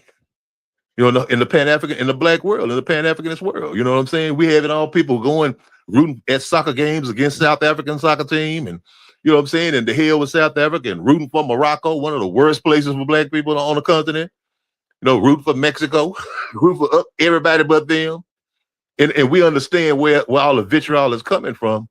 But I'm just like, when we gonna sit down? When the leadership in South Africa gonna sit down with the leadership in Nigeria and with the other countries where they're having all of these problems? The Afrophobia, the xenophobia, whatever. And I like what you're saying about what's his name, Trevor Noah. I can't stand him. But when we gonna sit down and talk to each other instead of throwing sticks and stones at each other? You know what I'm saying? South Africans, black South Africans, Nigerians, Zimbabweans, Zambians, everybody. When we gonna work this thing out? You know what I'm saying? And using our artists and everything like that, like Tyler, whatever our artists. Now, now Nigerian artists can't go down there. They can't go to Nigeria. I mean, we letting something like this divide us, and these are two of the most important countries in Africa. As far as the whole black world, two of the most important countries in the black world, the biggest economies on the continent, two of the biggest economies, you know what I'm saying? Engines of the African world, of the black world, you know what I'm saying? Two countries that we definitely need, you know what I'm saying? For black empowerment globally. I mean, I just think that, the whole take is a bad take. I think to me it's a bad look. You know what? From the point of view of like, okay, well, like I said, we understand who Tyler is. She's a celebrity, and she's not into politics, everything. But the brother saying like, what he said. I don't think that's too cool, man. I think it's a better way than that. I don't want to go on too long, man. I'll leave it right there. But I just think it's a bad take on his part too, on the brother's part. I mean, I can see where they're coming from and agree with some of it, but but this further pushing the bullshit ain't helping nothing. I appreciate it, Anthony. That brother's name I think is Gothica Bulky. Please, if you're Nigerian American, and you wanna let me know the correct pronunciation, you let me know. But in the chat, Koku at 911 says Tyler is a bit tone deaf. Is it her or is it her team? I say this because Nigeria has MTN Operations. That's a telecommunication company that provides one of the biggest cell phone provider services in West Africa. And so maybe MTN also had a voice in this and said, yeah, why not? Let's go ahead and show that, beyond socio-political matters, let's go ahead and show solidarity. I try not to laugh when I say that, but maybe that conversation was as had. Trigger Happy in the chat also says, I always hated her distancing from black. Colored is a dumb category that should be eliminated, and those who are colored should use a new name in line with other black people. For those that are not aware, Tyla is of the colored community. It's not, again, she's from South Africa. They have their own terms for racial designations. But I know that just from looking at pictures of her parents, it looks like she is, she comes from Indian descent. Again, people from India that moved a long time ago to South Africa. And so she's possibly that, or for sure she's that, and then possibly even colored. But who knows? Maybe her team is telling her, don't even get involved in racial identity. We want you to be a global superstar, and maybe that could hurt your brand. What say you, Kofi? Everything that you've heard, did Nigerians get it right with getting Tyla's upcoming tour date in December canceled? This is, I really don't like talking about celebrities, and Anthony touched on it, and I'm going to expand upon it. They're celebrities. You know what I'm saying? So let's break. I like words. I like words. I like looking at words and see what their meanings are. A celebrity is something to celebrate. I ain't celebrating no goddamn body, especially someone like this. And this is the problem. People look at celebrities in a celebratorial way and think like, oh, everything they say, everything they do, everything they don't do, and like that is something to be hyper focused on.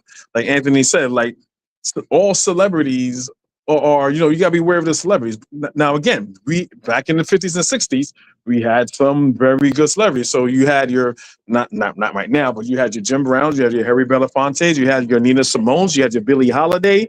You had your Dick Gregors, you had people that, your Muhammad Ali's, you had a lot of people that put their career on the line as well, knowing like, yeah, this is my career, this is my job, but at the end of the day, I'm a black man, I'm a black woman, right? And I'm speaking for my people. This problem that I have, these issues I have, is bigger than my quote unquote so-called career or whatever. So I'm gonna keep it short and sweet. It's like, who cares? Who cares? Oh my gosh, Tyler's. Who cares? She has she ever been politically dip her toe in the political landscape at all? I wouldn't say so. You know what I'm saying? Now, someone like her, a hater or whatever, people like, your Cardi B's, your T.I.'s, and your Ice Cubes, and your, yes, I'm going to say it, your Kanye West. Love them or hate them. You could critique them because they involve themselves within politics. So they're celebrities and they're also political mouthpieces. Another thing that the brother here and Anthony opened my eyes to was Trevor Noah. I like Trevor Noah, but the fact that he has not said anything, and I was like, oh my God, you guys are absolutely right. Trevor Noah is silent on this whole thing as a South African. Now, if you I looked at Trevor Noah's stand-up and his content, he doesn't shy away from race. He doesn't at all. He doesn't shy away from race. He's talking about him as a black person. He considers himself a black person, even though he's a mulatto, he's a colored and whatever. He moves like he's a black person. I respect him for that in his commentary. But now that you, Anthony, and this brother said like Trevor Noah is silent, I'm like, ooh, now I gotta give him a really, really, really gotta side eye him now. Like, wow. For you to stay silent right now is insane. It's totally insane. And I pretty much leave it there. He's not a celebrity to celebrate at all. And I'll leave it at that and pass the mic. I appreciate it, Kofi. You know what's interesting is that I never, maybe because I don't follow Trevor Noah, I don't really have any much issue with him, but I never paid attention that he never spoke up. Now, he did have his own pretty much watch parties and watch breakdowns during the World Cup 2026. So maybe he thought to himself, hey, if I say something now, it's going to take away from what I'm trying to do with get viewership of the World Cup. Now, is that a cop-out? Is that a crutch? I don't know. I'm not a celebrity, so but I do know that he, all this was going on, especially during the June 30th deadline for immigrants in South Africa to leave by force or by fire. Trevor Noah was having watch parties for the 2026 FIFA World Cup. So maybe he just didn't want to take away from that. I don't know. Real Black Gentleman, what say you? Did Nigerians get this right with getting Tyler's December tour date canceled? I laugh just because, my goodness gracious, if this is what's going to happen, if this is what's happening, I can only imagine for the years to come on what we're about to do here. Go ahead, Real Black Gentleman. I mean, it's people catching strays, I mean, it's catching strays in the culture. I mean, again, when we talk about South Africa, I think the whole idea of you have native South Africans, Black South Africans, who are checking papers like rampantly, kicking people out of hospitals, and again, it's just Black people, so it is Afrophobic. It's not all phobic. We are not seeing this. I used to, not too long ago, I would see things that made me feel very proud of South Africa. I saw a lot of standing up for self. I saw a lot of that, and I thought, yeah, like, maybe in the early 2000s, I'm like, yeah, I think Black people gonna get together. You know what I'm saying? Mugabe was still there. Look, what will Mugabe say about this, bruh? What will Mugabe say about all of this? Look, the thing is, like, them Afrikaners, they want to like make it a hard expansionist push. It's not so much to say they want to secede and make Cape Town because white folks control, like, own most of the country, right? You know what I'm saying? And so, like, it's not just the Cape. They want to get they want to keep Black people off in the East, far away from how they smuggling in white fucking mercenaries into South Africa. And at the same time, these South Africans, these Black South Africans, whatever stripe or whatnot, are, in spite of this geography, are alienating the people and nations of those closest to them. They're going ham against Mozambique. I don't know why. Look, I know some Al Qaeda and all that, some Islamists. I get that, people can infiltrate, but I don't think it's like that. I think Mozambique can hold that down. And but we talking about Zimbabwe. They hating. They are these groups are, and it's just amplified. And what it is, it's just like an irritation, an inflammation that is just. When you have an inflammation, you don't want that to keep going because it makes your immune system, right, of your nation fatigue out. There's no need for it. It's like whatever motives they have. And the worst part about it is, even if it was homegrown and I'm just deciding I want to do right by my country, you have these white people hear something like that, you don't think they're going to feed fuel to the fire? They're going to just make your path a little bit easier for you to keep doing what you're doing off in the shadows? That don't make no sense. Like Tyler catching strays. Got strays. They I catch strays. You know what I'm saying? I mean, Nigeria is Nigeria. Nigeria got its pull. I mean, when we talk about South, you know, as far as the economy, it's messed up because I mean, it's like the Black South Africans are only getting the residual wealth of just the country. I mean, and even that is just, it's really, I mean, that land situation is critical. I mean, frankly, you wouldn't need as many Black people in the country as possible. I would even go so far as to say it's like if Black South Africa is the president, all that, just go balls to the wall and just be like, look, all the countries surrounding us, we should just be in political union. Yeah. That way it's just like one big mass. And then, you know, that might trigger the Afrikaners to make a rash decision and start actually doing some cold, you know, cold, low intensities type stuff to destabilize the greater political union.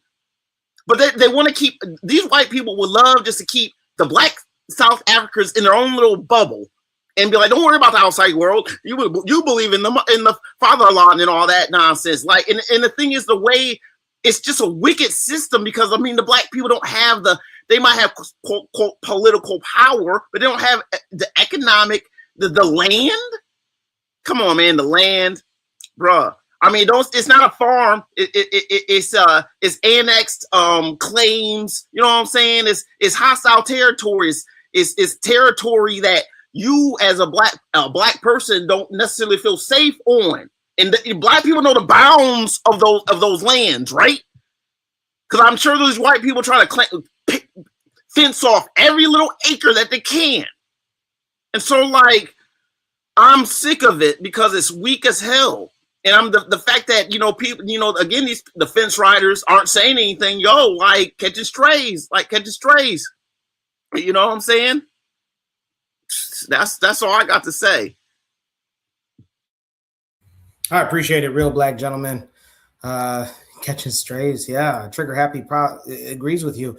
Honestly, he says, I think this is mostly Nigeria's way of getting back at South Africans in a nonviolent way. You could say because Tyler is never going to say anything. Yeah, I don't expect her to say anything either. You know, for those that are not aware, you know, she was on the Breakfast Club, if not last year, the year before that, when asked about what she identifies as ethnically and racially. And let's just say she, like Anthony Fauci this week, the former head of the CDC, she pleaded the fifth. she pleaded that fifth.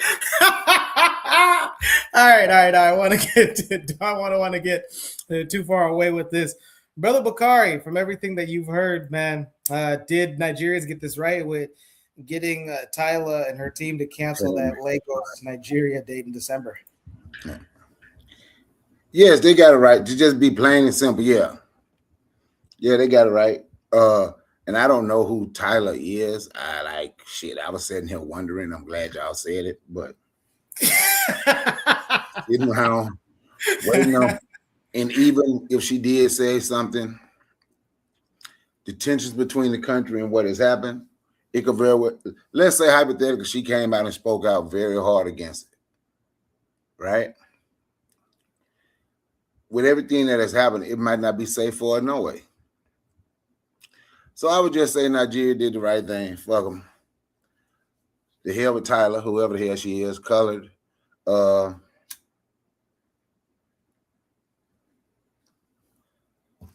She ain't one of us, I guess. But just to answer the question, yeah. Because I don't know much about Tyla. So don't give a damn about Tyla. So I say, yeah, Nigeria did the right thing. Now I'm waiting on them to do the right thing about them damn Chinese and all them people too. But just talking about this, yes, she did the right thing. Yeah. I appreciate it, Brother Bakari. Before we move on to the third topic here in the chat, Trighappy says that response right there with Tyla a few years ago being asked on the Breakfast Club here in the United States what she identifies as racially and ethnically, and she went silent. She said that she showed me she's a coward. It's not hard to answer a question of identity. Back to this topic at hand, did Nigerians get this right with everything that's going on socially, politically, of the anti-immigrant protests and movement and sentiment in South Africa, and Nigerians and Ghanaians being the main target of that my question to you as panelists, guys, I know that, well, I don't know. I'm going to assume that you guys have some ages on me. Lucky Dube was a South African reggae artist. If this was going on during his time, and Nigerians did the same, or they didn't even get to that point where, you know, they got him to cancel a concert in Lagos, Nigeria, with anti-immigrant Afrophobia protests happening, would you guys also feel the same? Would you guys say, hey, yeah, like Nigerians are in their right to stop a concert of Lucky Dube happening? Again, this is presuming that you guys know who Lucky Dube is. Let me know. I mean, I don't know who it is. Go ahead. Well, I'll let someone speak who knows more. Okay, you going, black gentleman? Okay, I'll go. Jagadero. Yes, sir. Okay, all right. No, I didn't. No, I thought we was buffering again. Okay, yeah. Okay, I'm gonna just say I just be brief about it. Now, I mean, I'm old enough to know who Lucky Dube was. You know who he is. You know what I'm saying? You know, I listen to his music. You know, he's one of my favorite reggae artists from the continent. But I just want to say that this right here, if you remember, it was some years ago, Lucky Dube almost got killed. I think he was like victim of a robbery or something. He almost got killed in South Africa because they thought he was from another nation. Yeah, he actually was killed in that I know it was something like that. I know it was years ago. That's what I remember. You know, it was so long. It was a while ago. But I know because they thought he was somebody else when the South African. Yeah, that's what I thought it. I thought it was something like that. You know, yeah. Yeah, the story goes is that one of the robbers said, we assumed that he was Zimbabwean. We didn't even know it was Lucky Dube. Tough. I guess, I guess you guys would have to know who that is. But all right.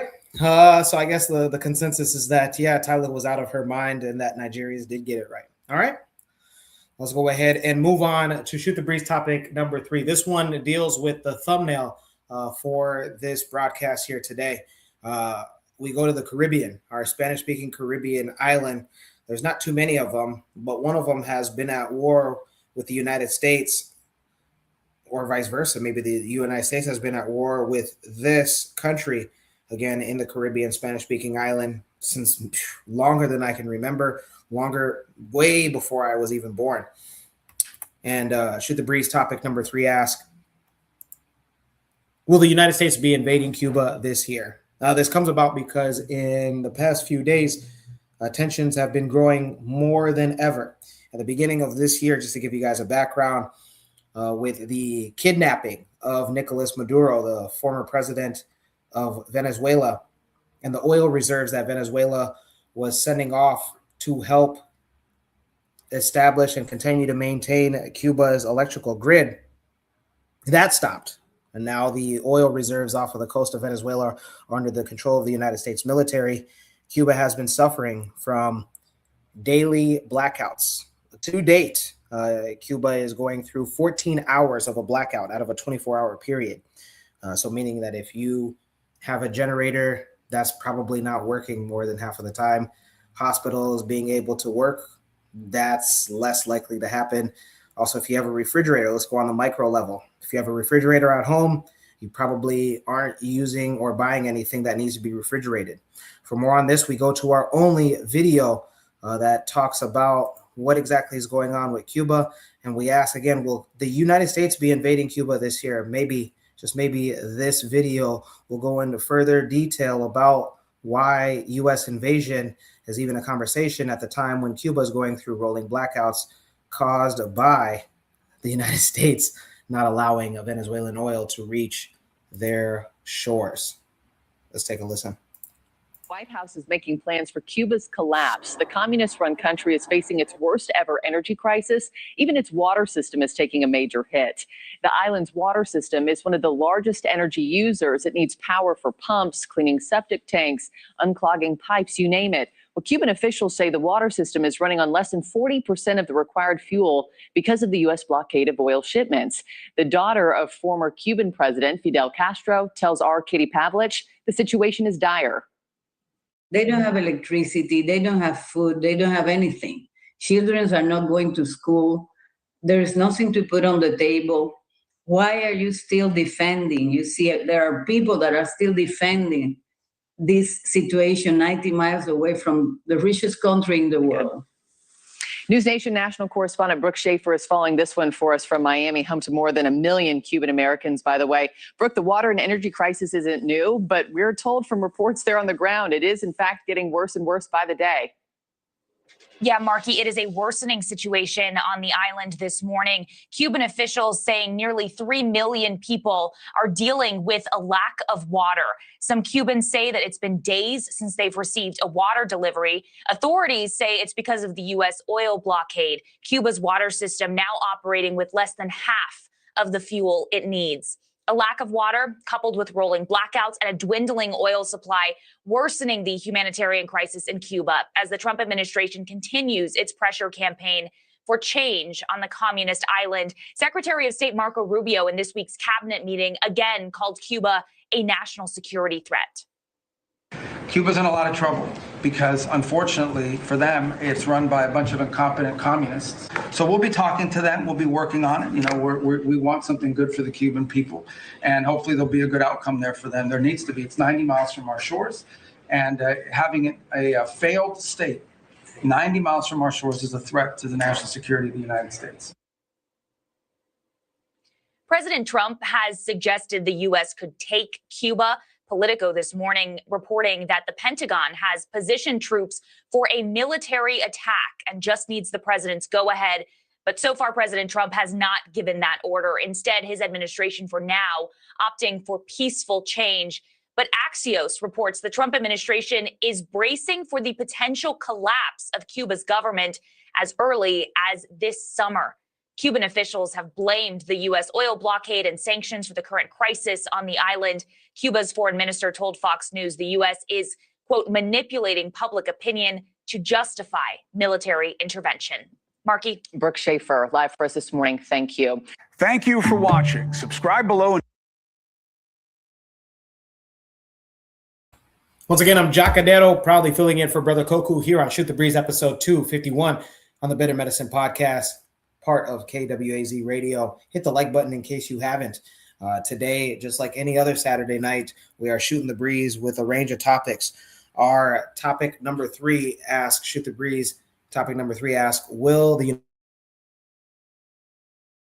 States be invading Cuba this year? From the video that you guys had watched on, again, the daily blackouts that have been exacerbated, meaning accelerated because of the lack of oil that was once brought to on a regular basis from Venezuela. Venezuela having the largest offshore oil reserves in the world.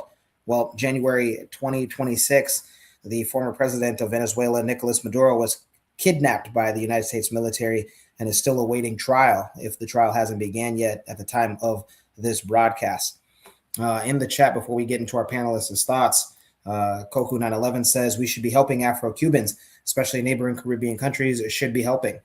I do know that CARICOM, short for the Caribbean Community, the political bloc of those member states in the Caribbean, the head of CARICOM is the Prime Minister of St. Lucia, and CARICOM itself has not only committed but also delivered on sending care packages on a monthly basis to Cuba. Now, is this as much as, let's say, a Russian oil tanker delivering over 700,000 barrels of oil? I mean, it's subjective to say, but nonetheless, the Caribbean community is helping out with these troubling times for Cuba. Trigger Happy says, I'll just say this now. This is 100% of the United States preparing to invade the country. We're trying to further destabilize the country more and more. Also, Trigger Happy adds, I should have made it a prompt, but it's connected. Marco Rubio, with his anti-communist position, helped to make a document that Cuba is invading America with left-wing journalists and organizations. Marco Rubio being a confused. All right, let's start off with Brother Bakari. Brother Bakari, what say you? Is this the United States? Shoot the Breeze topic number 3. Will the United States be invading Cuba this year? I don't know. They've already shut Cuba down, seem like. They might invade them. They might not. But I was listening to some news on YouTube, and from what I heard, they say they are planning to invade Mali this year. Before these years out, they planning to bomb Mali. But Cuba seems like they already have Cuba. Seems like they had a little small island of Cuba under control. Whatever going on in Cuba, I hope it get fixed. And I hope they don't bomb or invade Cuba. But when you have a lunatic in office who's a bully and haven't been able to destroy Iran the way he lied and go back on his lie, saying they did and saying they didn't, I could see them invading Cuba and bombing Mali because they have to save face for the idiots that still follow them. So I could see it happening because they know Cuba can't really fight back. So he got to save face for his followers that still believe in him. So I'm not saying they're gonna, but what I'm saying is I could see it happening. I hear the mic. I appreciate it, Brother Bakari. This is a tough situation, not just for Cuba, but for us here in the United States, one of the closest countries to Cuba, not only in proximity, but also culture. We have Afro-Latinos all over the United States. One of the things that continues to cross my mind is, what's the little things that we can do to make sure that our Black politicians continue to push against this current administration's agenda with possibly invading Cuba, but also just outright destroying their energy grid. Again, up until this year, the energy grid was survived by Venezuela's oil. Real Black gentlemen, what say you? Shoot the breeze topic number 3. Will the United States be invading Cuba this year from what you've seen, what you've heard? Unfortunately, probably. Well, they'll make a try. I mean, that's Rubio's little pet project, you know what I'm saying? Like his little homeland that, you know what I'm saying? He's like, I gotta make my homeland right and all that. You know what I'm saying? If Black people try to do that, you know what I'm saying? They would,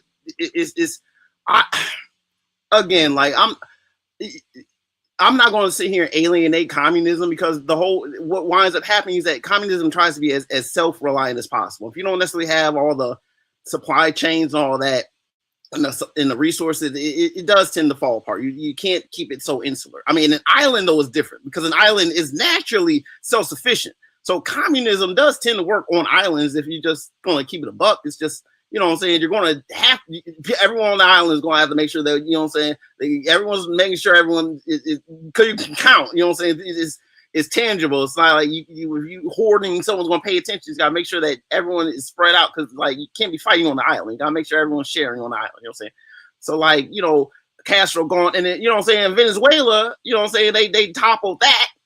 I mean, that was going to be, you know what I'm saying, Cuba's, you know what I'm saying, backup basically. And so ain't no Castro, ain't, you know what I'm saying, all that is gone. And it's just like, at this point, you see, I see a whole thing going on in this world, man. It's like another like white axis going on. Right? You got look at this shit. You got South Africa, you got Argentina, right? All this anti-Black axis, right? South Africa, Argentina, right? You got the United States, right? You got, you know what I'm saying, general EU, you know what I'm saying, this, you know what I'm saying, in particular France and Ukraine, right? And then you got Israel. And then honestly, I might throw in China in there just because I see China on some real haterade on Black people. A lot of people don't like to call it out or see it. Man, they be on some blatant stuff. So like, yo, this is an anti-Black axis going on in this world. And like, a lot of this has to do with just a general sense of just like, well, we got to do things the way. I mean, a lot of this whole militarism is like, it's not even led by a whole army. A lot of this is just high techness, you know what I'm saying? They don't need as many men, you know what I'm saying? If you have a couple men with extra strong armor, you know what I'm saying? You do these little raids and all that with the little machines and all that. And so that's what their whole plan is, to send in little machines and, you know what I'm saying? Just swarm them out with the drone swarms and all that. And you know what I'm saying? Unfortunately, it works because, I mean, unless you can, like, you know, knock the drones out the sky, you know what I'm saying, fry that somehow, you know, EMP or whatnot, you know what I'm saying, just put a swarm over that shit, you know what I'm saying? I don't know. What are you going to do? Like, maybe you can, I don't know, tear up the propellers or some shit. I don't know, throw something there. I don't know. Like, it's rough because again, they're on an island. They have no out. So it's a siege. It's not just a blockade, it's a siege. You know what I'm saying? Just call it what it is. It's a siege. And that's what you do in sieges. You surround the gates and you starve out the people. You cut off all supplies. You make sure nothing goes in and out. And that's a siege. They call it a blockade. This is a siege. It's petty. While the United States, you know what I'm saying, the roads ain't going right. Our power grids is falling out. You know what I'm saying? Our water is falling out. You know what I'm saying? The United States is focusing on once again destroying everyone else's stuff. And I mean, it's just one big slow motion. It's just slow motion. And I think that the whole idea of the slow motion is to make it seem like it's just inevitable. I mean, things can change. But once again, it's kind of problematic because it's not a whole bunch of people doing this. Like the State Department is basically controlling all of this. A lot of this is really done through Rubio. Let's just keep it a buck. I mean, that's why he's in there. You know what I'm saying? The people who are with the shits know what Rubio about, and that's why he's the real brains of all of this in this country right now. It's him. I think he on design this tip. You know what I'm saying? Maybe he a crypto Jew. I don't know. Maybe not. You know, he seems to be Latino, but you really, you know what I'm saying? You know what I'm saying? The back room or whatnot. I don't know. But it just seems like people got a lot of like veiled identities and interests with all this. They'll bring in people that seem American, but they're troubled and they have obvious flaws. And then there's another group of people who are real tight-laced who are like a part of the inner circle. That's how I see things. And like, bruh, I mean, that's just going to be the way it is until, otherwise, it's not that hard. It ain't hard to tell. As far as like Cuba, it's gonna be Cuba. They say it. They're trying to like try to stun you by like, you know what I'm saying? It's like the eye of Zoran is on you type energy. And it's just like, okay. Tactics can be evaded, but tech is tech, and if you don't got it, like all you can try to do is like negotiate to try to get that shit. And sometimes the people you wind up negotiating with, because unless you can get really ingenious and make your own stuff, which is not out of the question. A lot of people will do that quick, fast, in a hurry in times of conflict. I feel bad for Cuba. I don't have nothing wrong with Cuba. Everyone got their biases. People say, you know what I'm saying, anti-blackness in Cuba. I know Cuba. Castro was all. I get it. But look, Cuba. We talk about apartheid. Cuba helped out motherfucking Namibia and all that, with Angola, when, you know what I'm saying, when it was real. So like, all flaws aside, I ain't mad at Cuba. I'm not mad at Cuba. And I grieve for all this like premonition that's on these people, man. Because that's just wickedness, man. You want to try to like starve the people out so that they overthrow their government. I'm just gonna be desperate, or they'll use that as a ruse to have some like random like people who are really like agents or operatives to sneak in, and I'm just an angry mob. I'm just representing the angry mob. It's all kinds of sickness, man. I hope they can get that, shake that off. That's all I really hope, man. I appreciate you, real black gentleman, and Brother Bakari. Like I said, this is a terrible situation unfolding. Again, if you have any politicians that you're aware of, try to push them to, have this administration not going through with the possible invasion of Cuba. The reason on why is because the current administration has a hard stance on immigration. For those that are not aware, I'm sure you guys have been discussing it.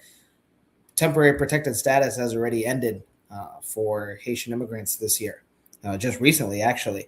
And so the work permits, that's gone. And now over 300,000 Haitian nationals are subject to deportation.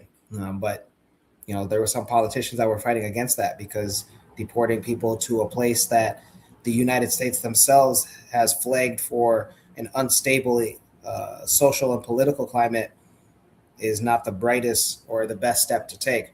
In the chat, Trigger Happy says Cuba is mostly black. The demographics are usually not correct on it, but it's estimated to be 62% black.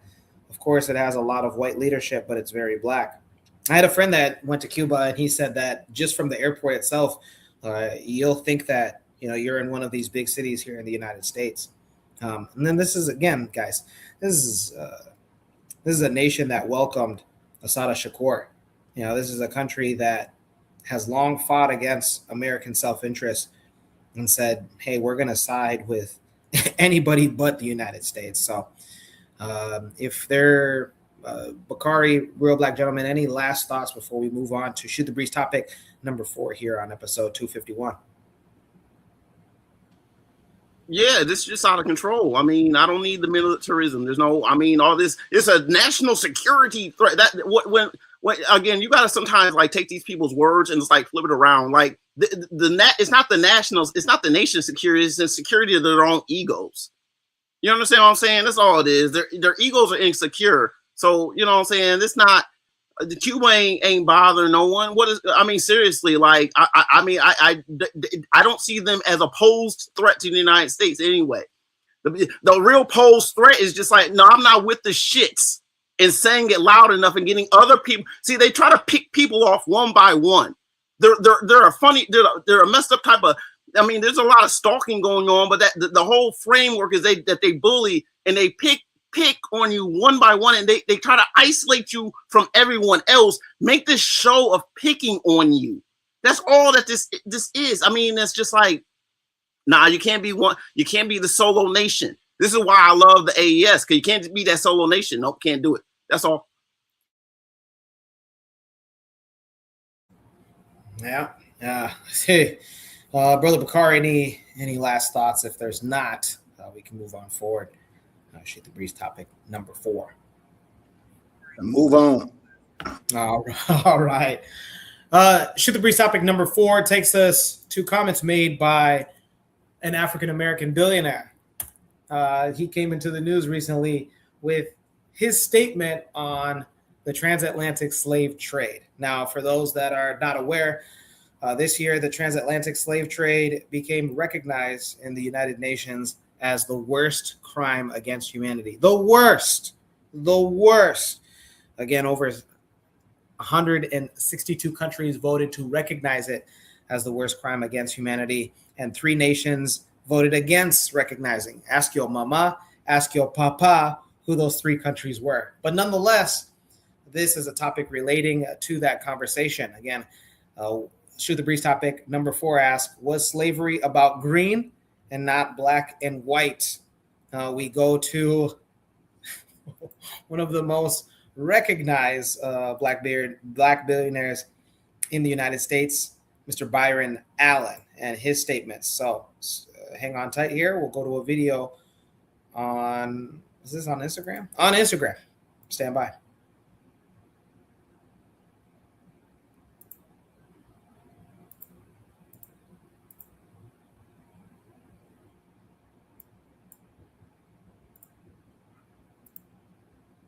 Never been about black or white.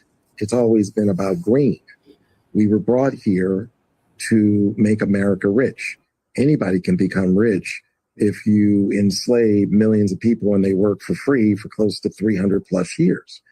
So once we were freed, then that's when the genocide kicked in, because we were no longer assets. We immediately became competition. And they decided, we do not want to share this great American economic pie with you. And then that's when lynching started. That is when the incarceration started. That is when they said, okay, you can't have access to a proper education or economic inclusion, loans that are not predatory. So we won't work. We won't survive unless we become one. It won't work any other way. You need that balance so we can become one. You know, it's this slavery has never been about black or white. It's always been about green. We were brought here to make America rich. Anybody can become rich if you enslave millions of people and they work for free for close to 300 plus years. So once we were freed, then that's when the genocide kicked in, because we were no longer assets. We immediately became competition. And they decided, we do not want to share this great American economic pie with you. And then that's when lynching started. That is when the incarceration started. That is when they said, okay, you can't have access to a proper education or economic inclusion, loans that are not predatory. So we won't work, we won't survive unless we become one. It won't work any other way. You need that balance so we can become one. You know, it's this. Slavery is never. Ooh-wee. Hey, all right. I know that that's a pretty heavy discussion that's about to be had. Indeed. Once again, if you're just tuning in, I am Jacadero, proudly filling in for Brother Koku on this Shoot the Breeze episode 251 on the Better Medicine Podcast. Hit the like button if you haven't already. Shoot the Breeze topic number 4 asks the question, was slavery about green, meaning the dollar bill, y'all, and not black or white? Again, it's from a video that an interview Black American, African American billionaire Byron Allen out of Detroit, Michigan, stating that slavery, or the transatlantic slave trade in this case, was more about economics rather than race. Real Black Gentleman in the chat says, oh, hell nah. Coco 911 says, Byron a little funny style, to be honest, but he's pushing unity. Well, shit. I mean, if you got your own comments, if you're free, Coco 911, you can go ahead and click on the StreamYard link, and so that way we can hear your thoughts. Same with each and every one of you that are watching and listening. Real Black Gentleman adds, okay, slavery wasn't about black and white, but the genocide was. Okay, gotcha. Trigger Happy says, very interesting and strong points. A lot of American politics is definitely about the impending idea of black revolution and rebellion. Trigger Happy also adds, in that sense, locking out black people becomes important, and you still have to point out that it becomes black versus white if it's a competition, though. And then Lisa Nicole Jackson, what's going on? Welcome. Says, we Americans are one. We don't care what he says. He is in our bloodline. He is null and void. If you want to get on the panel, go ahead, Liza Nicole Jackson, or is it Lisa Nicole Jackson? You let me know how to pronounce it. I want to get your name correct. Let's go to our panelist, Brother Bakari. What say you, man? Does Byron Allen, famous black man? That's a black man with a white wife. But you know what? It was about white enslaving blacks for green. But he don't want to say that. He has a white wife. It's about what he says. So then he said after slavery, they had to do what they had to do because it was about competition. So if it wasn't about black and white, why don't you find white people that was enslaved? And before somebody say the Irish, they were not enslaved. Indentured servants who volunteered to come here as indentured servants, and when they had children, their children was not automatic indentured servants. So it's not the same. So when someone like that is talking, who is a billionaire, get his money, and he go marry a white woman, of course he can't see it's about race. Because if it was about race, he wouldn't have his white queen. Yeah, so back to what I said in the beginning, and I'm gonna finish. It was about white enslaving blacks for green. That's what it was about. So he's lying, and he's a coward to sit there and say that. I yield the mic. I appreciate it, Brother Bakari. I guess I never researched on his marital affairs, to who he's married to, and Brother Bakari seems to think that has an influence on how he's presenting this, and maybe any other takes that he's had. I know that he's not a shy billionaire. I know that sometimes we get the get the impression that billionaires like to shy away from the media, but he's not one of them. In the chat, Trigger Happy says, yes, Bakari summarized it better. It was black being enslaved by white to make green for whites. So it was racial, huh? By the way that was put. And then Koku911 says, Liza, what bloodline is he? Yeah, my research is that, he's from Detroit, Michigan. So, Liza, maybe you could, Liza or Liza, you could let us know on what bloodline that he comes from. And then again, if that has any part to play in his sentiments. Koku also says white queen in reference to Brother Bakari talking about Byron Allen's wife. Real Black Gentleman, what say you? Is Byron Allen, is he correct? Was slavery about green and not about black and white? Well, I mean, before the money was green, there was all kinds of other colors. I mean, just saying that money equals green, it's like this kind of like sidetracks the point. Of course, it was black and white. You know what I'm saying? White people had them boats. We're not going to talk. What? I mean, I would love to see the black person who had the boat dragging black people back. Because I get it. You know what I'm saying? The story here about it happened. You know what I'm saying? Maybe, you know what I'm saying? The mulatto, maybe some demented, you know what I'm saying, dark skin, you know what I'm saying, motherfucker had his or whatnot, but them is like, a handful compared to the tens of thousands, hundreds of thousands, you know what I'm saying, down every mile, down the next mile, down the next mile, down the next mile, white folks with white people on the planet. So like, yeah, he's crazy. He's talking, you know what I'm saying, he's trying to appease to some audience that whenever they hear him mention this, no, it's always about money.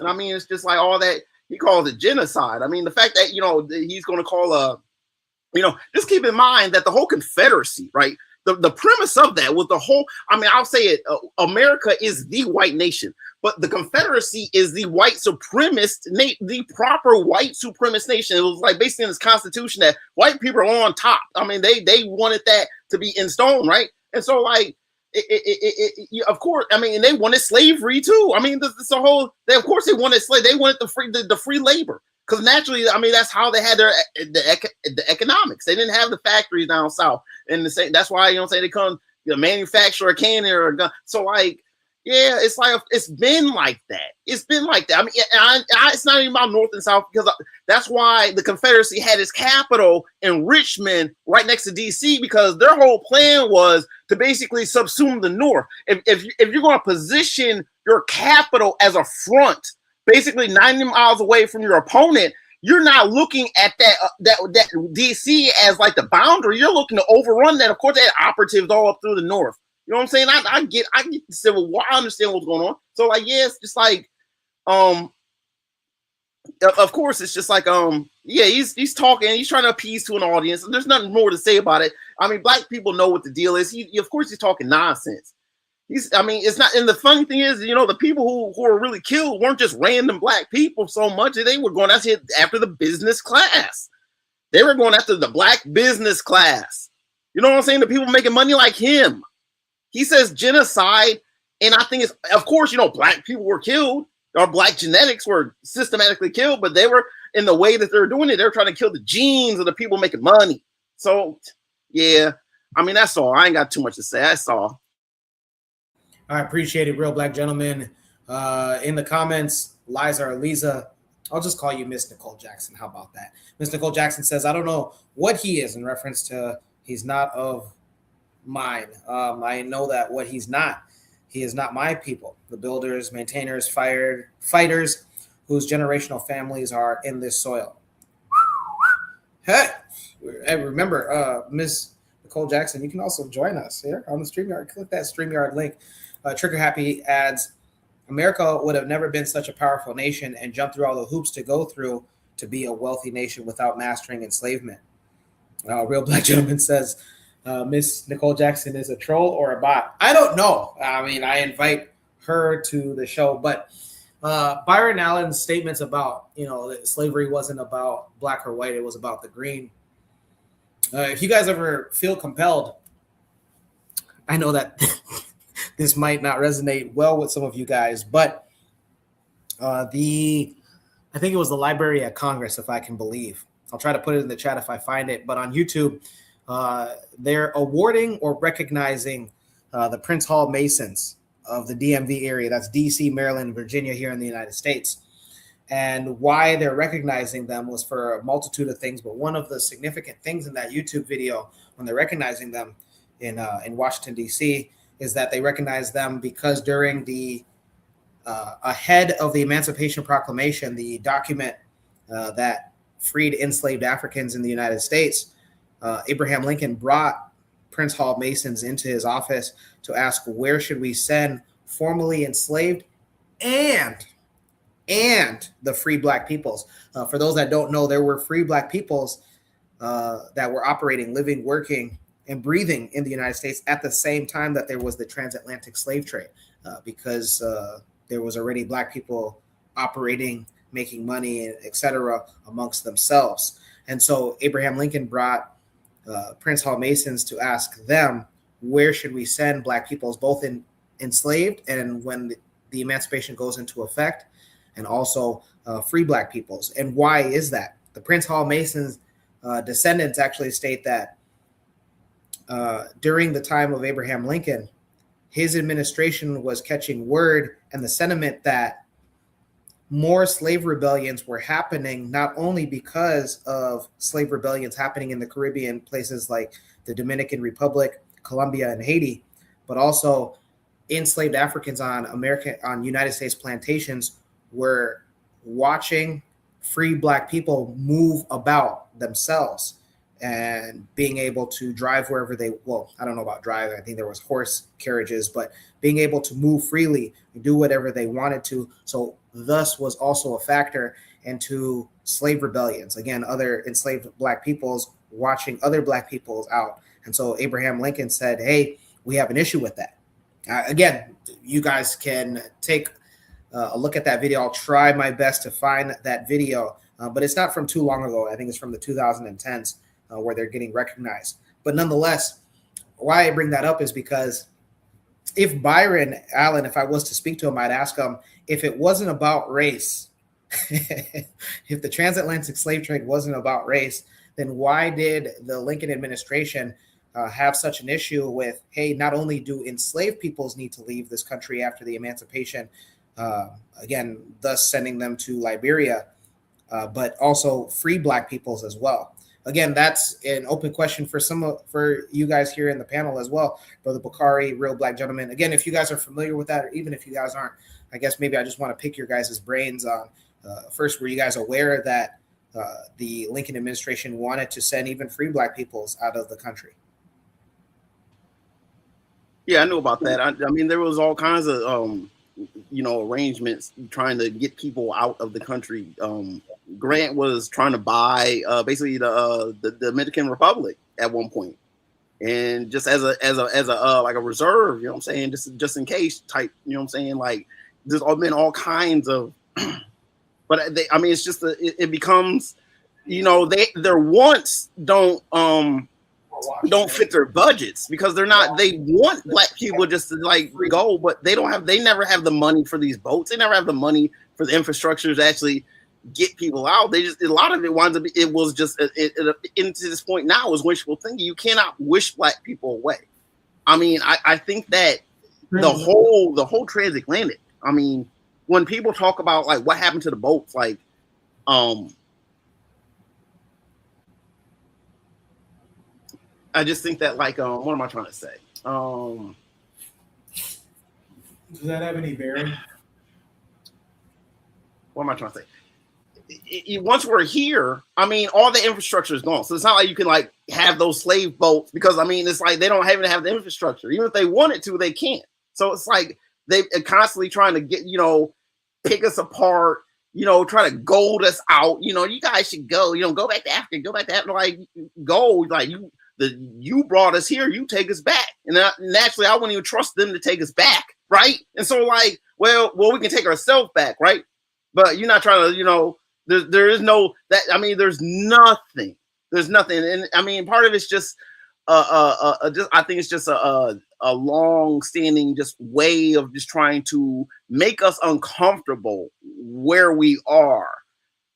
Especially, just a natural greater global policy of it don't matter where you are as a black person. I'm going to make you feel uncomfortable. You know, they have a psyop with the United States. They have a psyop with AFRICOM off in Fort Bragg, and they call it the Drongo Operation. It's like the Operation Drongo, and supposedly they're gonna sit here and tell it and say a Drongo bird is a bird that like makes fake calls to like lure other animals, or mimic other animals to try to, like, I don't know, just like some goofy shit. So that's basically the troll epic. You know what I'm saying? They've always had these trolls, but now they're formalizing it. It's just it's a real life Operation Mockingbird. It's just that's why I say we're all these bots and trolls. I mean, yeah, that's why I really think it is. I mean, people can sit here and say, oh, I mean, I mean, a lot of anecdotes, but like, you know, I think that as far as, like I say, like they want us to go, but they brought us here. They don't want to give us the keys to the whip. They don't even want to give us the beater whip, the beater boat. You know what I'm saying? And say, look, it is seaworthy. You can look at it. It is seaworthy. Yo, do what you do. If you don't go back, go back. It's nothing like that. Because these white folks with that boat is like, no, I'm still trying to pay off that's my asset. That's going to appreciate value. You know how it is. I'm rambling at this point, but I said what I had to say. Appreciate it, real back, gentlemen. Brother Bakari, what about you? So say again what you said. Say again what you said about Lincoln. So if Byron Allen's argument that transatlantic slave trade wasn't about race, it wasn't about black and white, it was about money, why was it that the Lincoln administration not only wanted to send enslaved peoples after the emancipation to places like Panama, Liberia, but they also wanted to send free black peoples away because of how much influence that they had on slave rebellions and plantations here in the United States? Okay, what Lincoln said about black people, he said, with everything white people have done to black people, you know, the enslaving and everything that they did, just looking at a black person, just a white person having to look at a black person is worse than anything a white person have ever done to them. That's how Abraham Lincoln felt. Some people went back. I don't know what you mean, because he keeps saying if it wasn't about slavery, means if it wasn't about race. Everybody knew it was about race, unless you got a white woman, a black man with a white woman, or if you find you a black woman with a white man. It cannot be about race to them. It can't be about race to them, because they have married into the race that did it. So expecting them to feel how we feel, that's not going to happen. It's almost impossible for them to feel the way that we feel. But Abraham Lincoln, but how Abraham Lincoln felt about black people, he let it be known. What did he say? If he could keep slavery and bring the country together, he would be okay with that. But he couldn't, because the North wanted. Then the reason they couldn't keep slavery is because the North wanted too much of the South money, and they had told these slave owners they couldn't go out. They couldn't take slavery too far out west.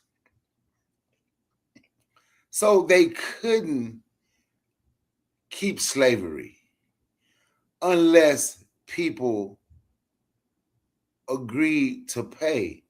So it was most definitely about race. If it's not about race, just tell him to show you the other race that was enslaved. They tried the Native Americans. They are the people who's indigenous to here, and they knew the land, so they could run away. But they couldn't do so. When they found black people, they found people from Senegal to come here strictly to cultivate rice, because that's what they were doing there. It was most definitely about race. But we allow people, and I say this all the time, we listen to people, even this conversation and bringing him up, it's about us race. It's about us. It's about race because he's black. So we'll let him speak in our space. And it's okay. But we do know he married to a white woman. So Brother Bakari, real black gentleman, the question is asked, a part of this as well. Byron Allen, in that same interview that you guys can see in this background, he talks about unifying. He says that it wasn't about black and white. Thus, over the years, it was about competition, about the green. That's why we need to stick together. Well, what do you say about that? Do you feel that Byron Allen, should we be taking his words about unifying seriously? Unifying with who? See, I'm going to tell you something. I'm going to be honest with you. This is me.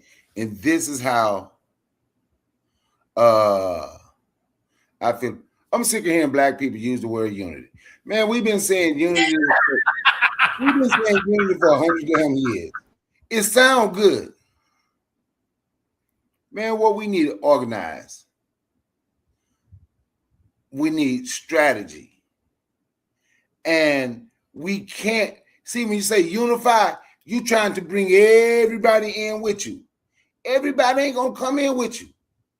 So if you think about it, the black people that want to do, and it's sad that it's like this, that we're broken down in tribes here. The black people that want to unify under Pan-Africanism need to organize, because we together already. We need to organize and use strategy. Them people that say they FBA, they ain't going to be over here with us, and I don't worry myself with them. The people that say they're ADOs and indigenous to this land and all that, I don't work because they're not going to be here with us. Trying to bring people aboard that don't want to be aboard with you is what keep us stagnant and the reason we haven't moved forward. So we have unified. And that's what people don't understand. We have unified. We just haven't organized. And if those other groups want to work with us, then, see, those groups can be an ally. Because they ain't going to be unified under the same banner. We unify. We raised the red, black, and green. They raised red, white, and blue. Even though red, white, blue, and black never went together. Red, white, blue, and black skin never went together. But that's their flag. So we can try and be allies. The people who have found this infatuation of keeping a lie going that they're indigenous to this land, we are not going to unify with them, but we can ally with them. You understand what I'm saying? The people, do you ever hear the Nation of Islam talking about they're going to unify with every other black people? They're going to unify with themselves. You can ally with other people. So that word unity, I'm tired of it. We are unified. And now I'm speaking strictly to the panel and the people that come in this chat and the people that claim they're Pan-African. The hell, it's time we have unified through this shit. We get together and talk. We haven't agreed on a meetup. We haven't agreed on a time. We haven't agreed on nothing. So we haven't organized. We just damn talk. That's what we do. We talk every Saturday, and it's good to talk. But in order to organize, you're going to have to meet. In order to strategize, I told y'all she was FBA. You know she said she was a bot. I told you she FBA or ADOS. So we can ally with those type of people. But we can't unify with those type of people. Red, white, blue, and black don't go together. United States flag, red, white, and blue. The Confederate flag, red, white, and blue. You keep on going, everything be red, white, and blue. And when you saw that red, white, and blue, they have done a whole lot to black. So the word unify is, as far as I'm concerned, forget about it. The Christians and the Muslims ain't going to unify, but they can ally. Most of the Christians ain't trying to. But and that's what we're gonna have to learn to do. We can ally. But we ain't gonna go nowhere trying to bring everybody on board. We should have been meet and greet. We should have been one and did something. We should have an organization now really doing something, really making moves. That's what we should be doing. I know it's called Shoot the Breeze. See, that let me know that you only heard a little bit of what I said, RBG. Don't worry about it. But and so the word unified don't mean nothing anymore. So it don't mean nothing. He got a white wife, so he finna have you trying to unify with the whole world. Everybody come together.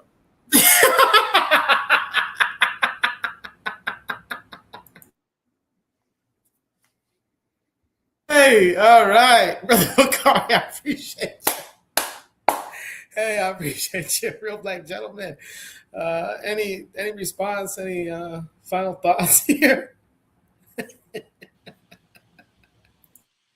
No, I'm with the Bakari. I mean, it's everything he says. I agree with, man.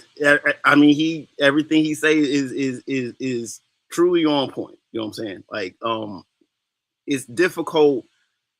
Honestly, like there's a saying, you never get all the people. I mean, you can sit here and say it's 50 million people, but you know what I'm saying? A quarter of them's babies and young, a quarter of them's old, you know what I'm saying? You only get, you know what I'm saying, the meat 50% out of those. I mean, out of that half, you know what I'm saying, how many people on the same type of time? You start to get fractions and fractions and fractions. Honestly, I mean, as long if once everyone has their eyes on you, you can then, you know, change, you know, you can then start influencing more and more people, and then you can then have these people in various sectors. I mean, part of what it is being able to draw the attention and keep the attention. And I mean, we got black people who and again NFAC through time and time again, we get people, and it's like it's there and it's there, it's almost there, and it's like, oh man, and it's like you never need everyone. If the NFAC were to been able to continue doing what they would have been a force in this world. I mean, that we talk about right now that's going on with craziness, because they would see a strong black armed militant presence, professional out here, which I'm not going to sit here and say that's a bad thing. It's great to see. It's great to see the black man and black woman unified and organized in formation. That's great. And I get it how they, you know what I'm saying, to put the trick bag on them, saying, oh, he had his gun on. I mean, yeah, this professionalism about it, it's true. But it's just like,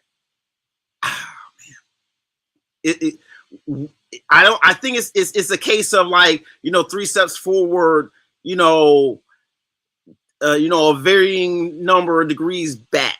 And sometimes it's like, it's a various number. You know, I think in the net we're ahead, you know what I'm saying? But I think that, I mean, with a lot of this stuff, it always seems mixed.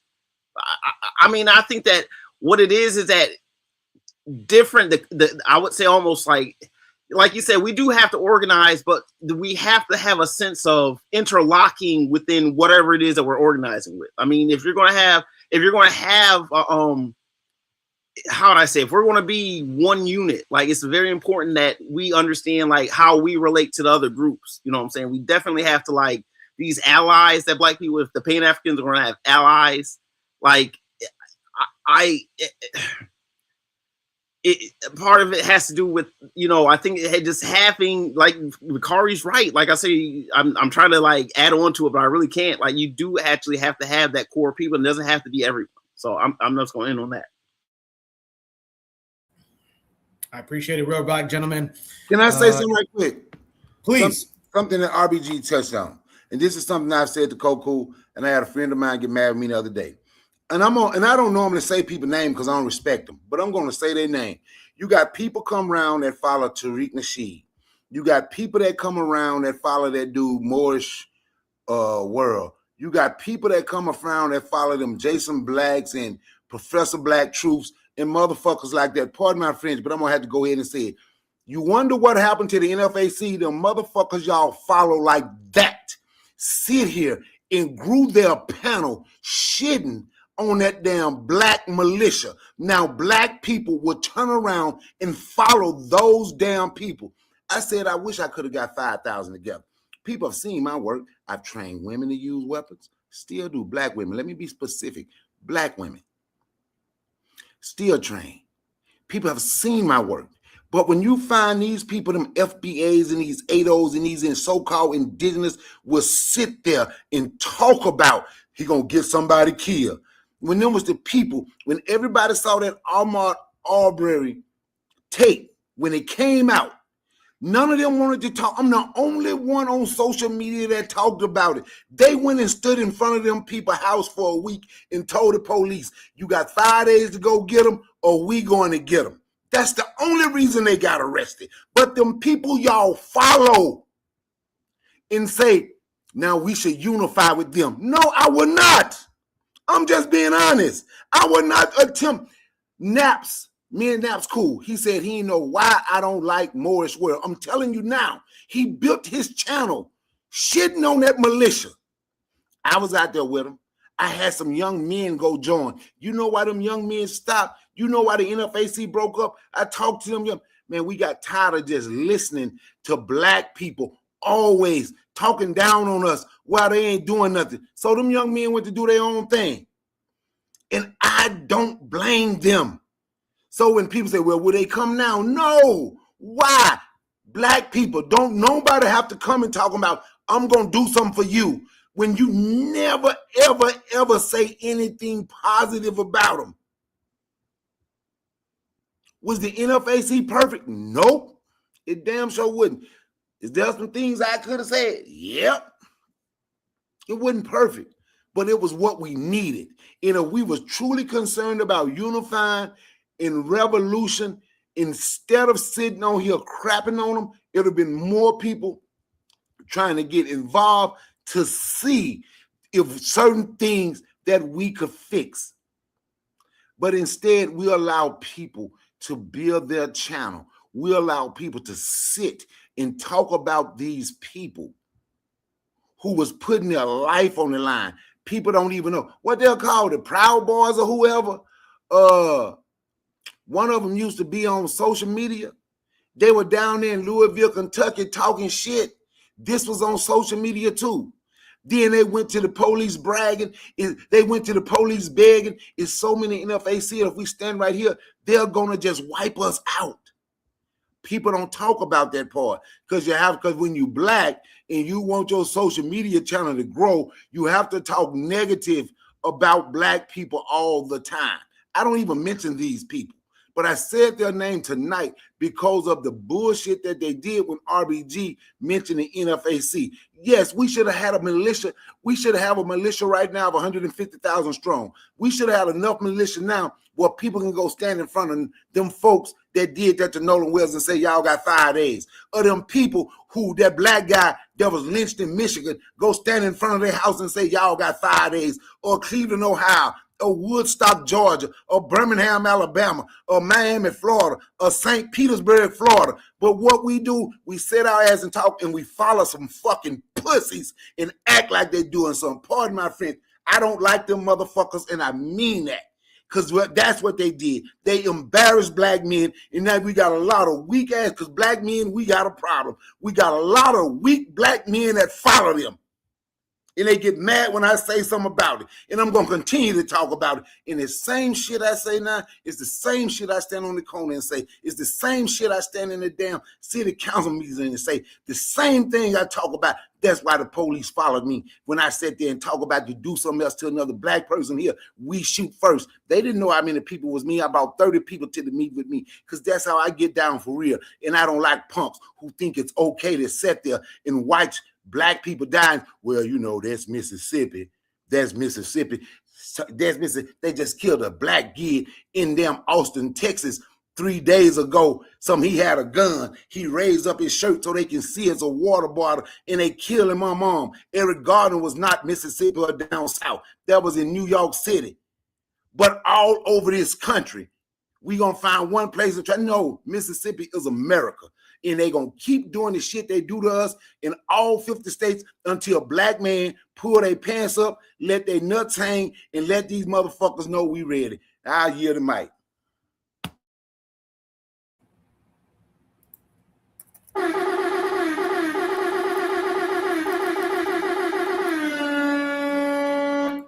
Whew.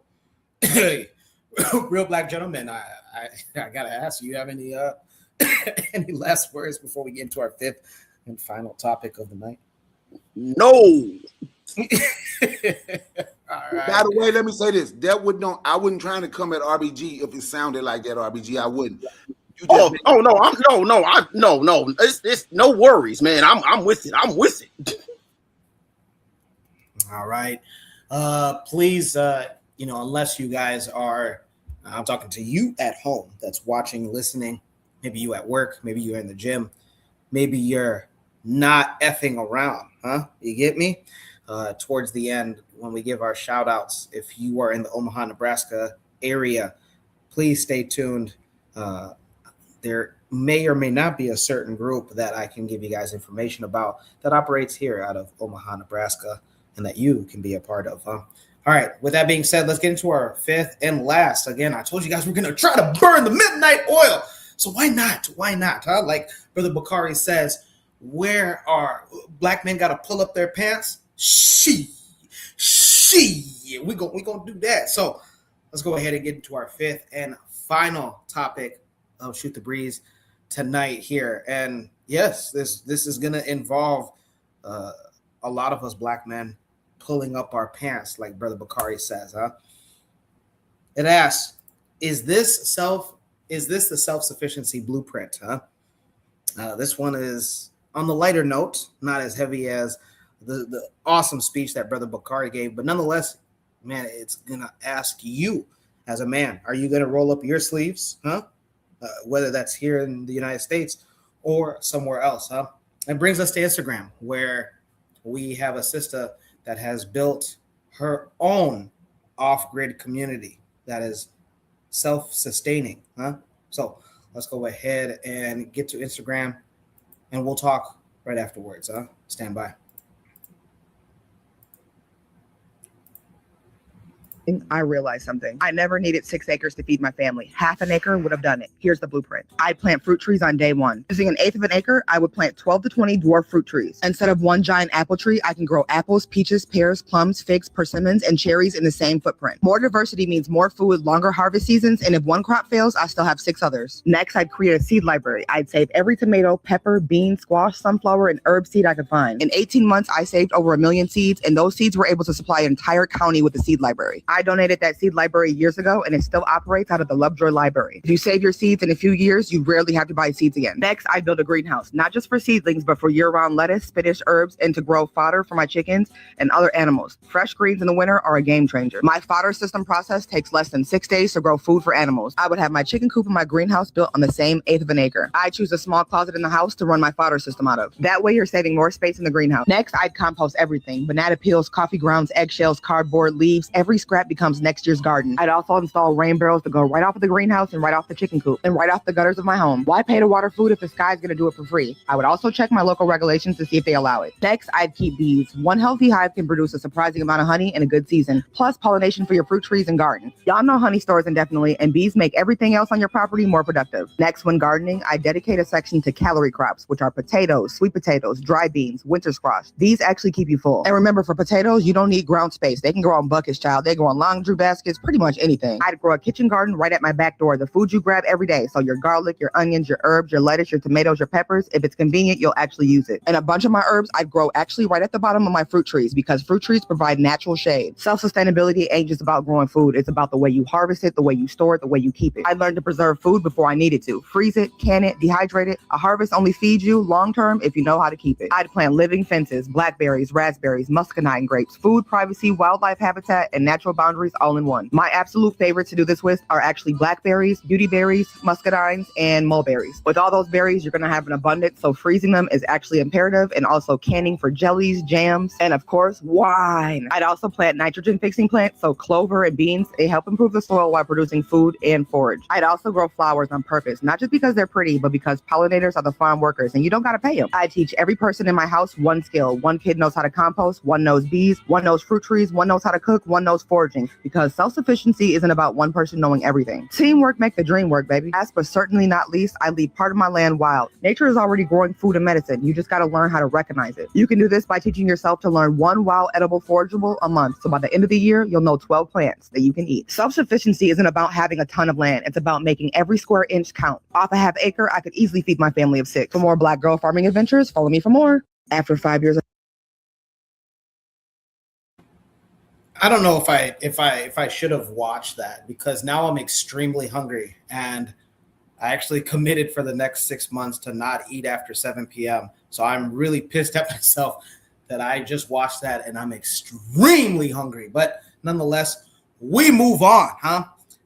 Koku in the chat says, I think Brother Bakari will like this. Yeah, after that speech, I mean, I hope so. Real Black Gentleman says, excellence. Trigger Happy says, amazing. Again, if you want to get in touch with her, you want to donate, or maybe just get in contact with that sister.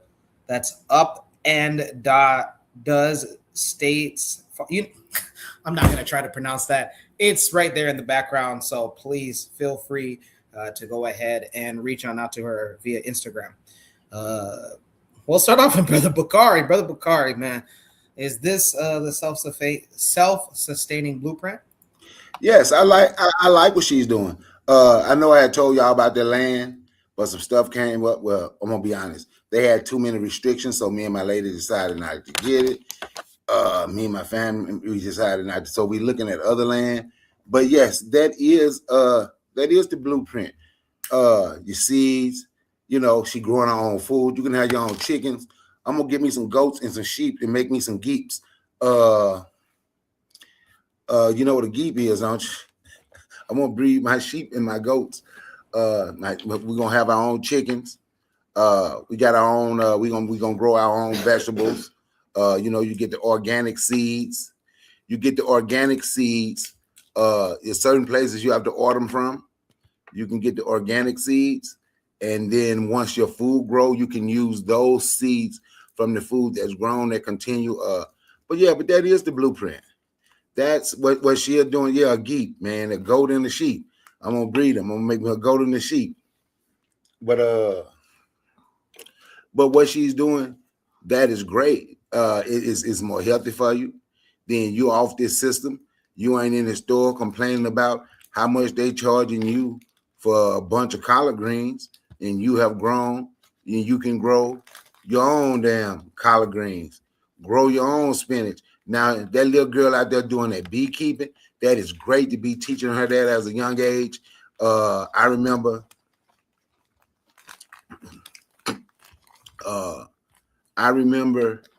growing up, when I talk about Freedom Village, they had we had a big hog farm. We had a rabbit farm. We had a honeybee farm. This little town, it was called Freedom Village. It had a corner store, had its own grocery store, and black folks used to come and shop out there. The little town made some money. That's what it dealt with. I know Anthony had heard of it. He's from Louisiana. So I know he know what the Delta Blues Festival is in Mississippi. But yeah, my people started that. It was so big, but one thing, like my pops didn't let us get out too much and mess with the bees, because if you don't have that white suit on that she had on, those bees will attack you. They will attack you if you don't have that white suit on. But that's a skill that we need to learn, is beekeeping, organic honey. Honey can be used. I got to find my other videos to get the more ingredients, but like organic honey is used, in this country, they would be called herbalists. But I was watching, it was Asia, it was in India, and in Africa, they use organic honey with certain herbs to help people with dementia, right? So it like help them remember certain things. And they shows a couple of actors here. So I'm just saying, you know, when she say that medicine is right there, what we have, and she is telling the truth that that's the medicine that we need for you know, eating right and eating healthy, and you can grow your own herbs, your own medicine. And like, look at those. I know y'all have seen those commercials about the African soursop bitters. Have y'all ever seen those internet commercials, those social media commercials about I follow somebody that promotes the soursop and the sea Well, I'm gonna tell you everything that soursop bitters say it do on that commercial. It does it for real. They have a certain soursop that is made for prostate and cancer. And I can tell you what I know. And if my oldest son mother was here, her and her husband now, if they were sitting next to me, they wouldn't mind me saying this. Straight from the ground. Everything was just herbs from the ground from Africa. What they were doing wasn't working. He started drinking soursop tea, them bitters. And he said within 3 months, he went, but 2-3 months, he went back to the doctor and cancer wasn't found no more.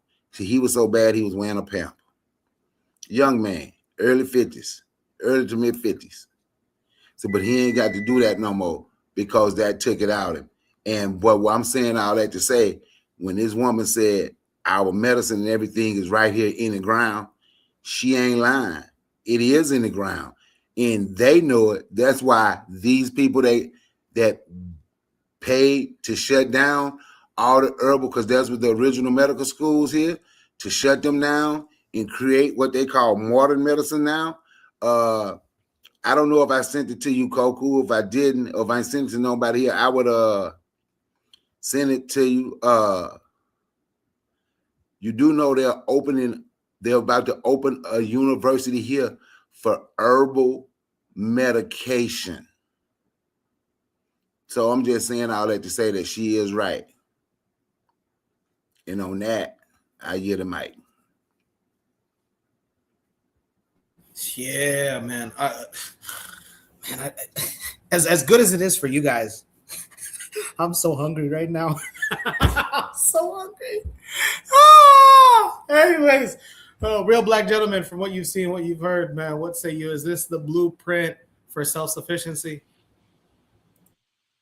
Basically, yeah. I mean, it seems like they have everything that they need. Everything is.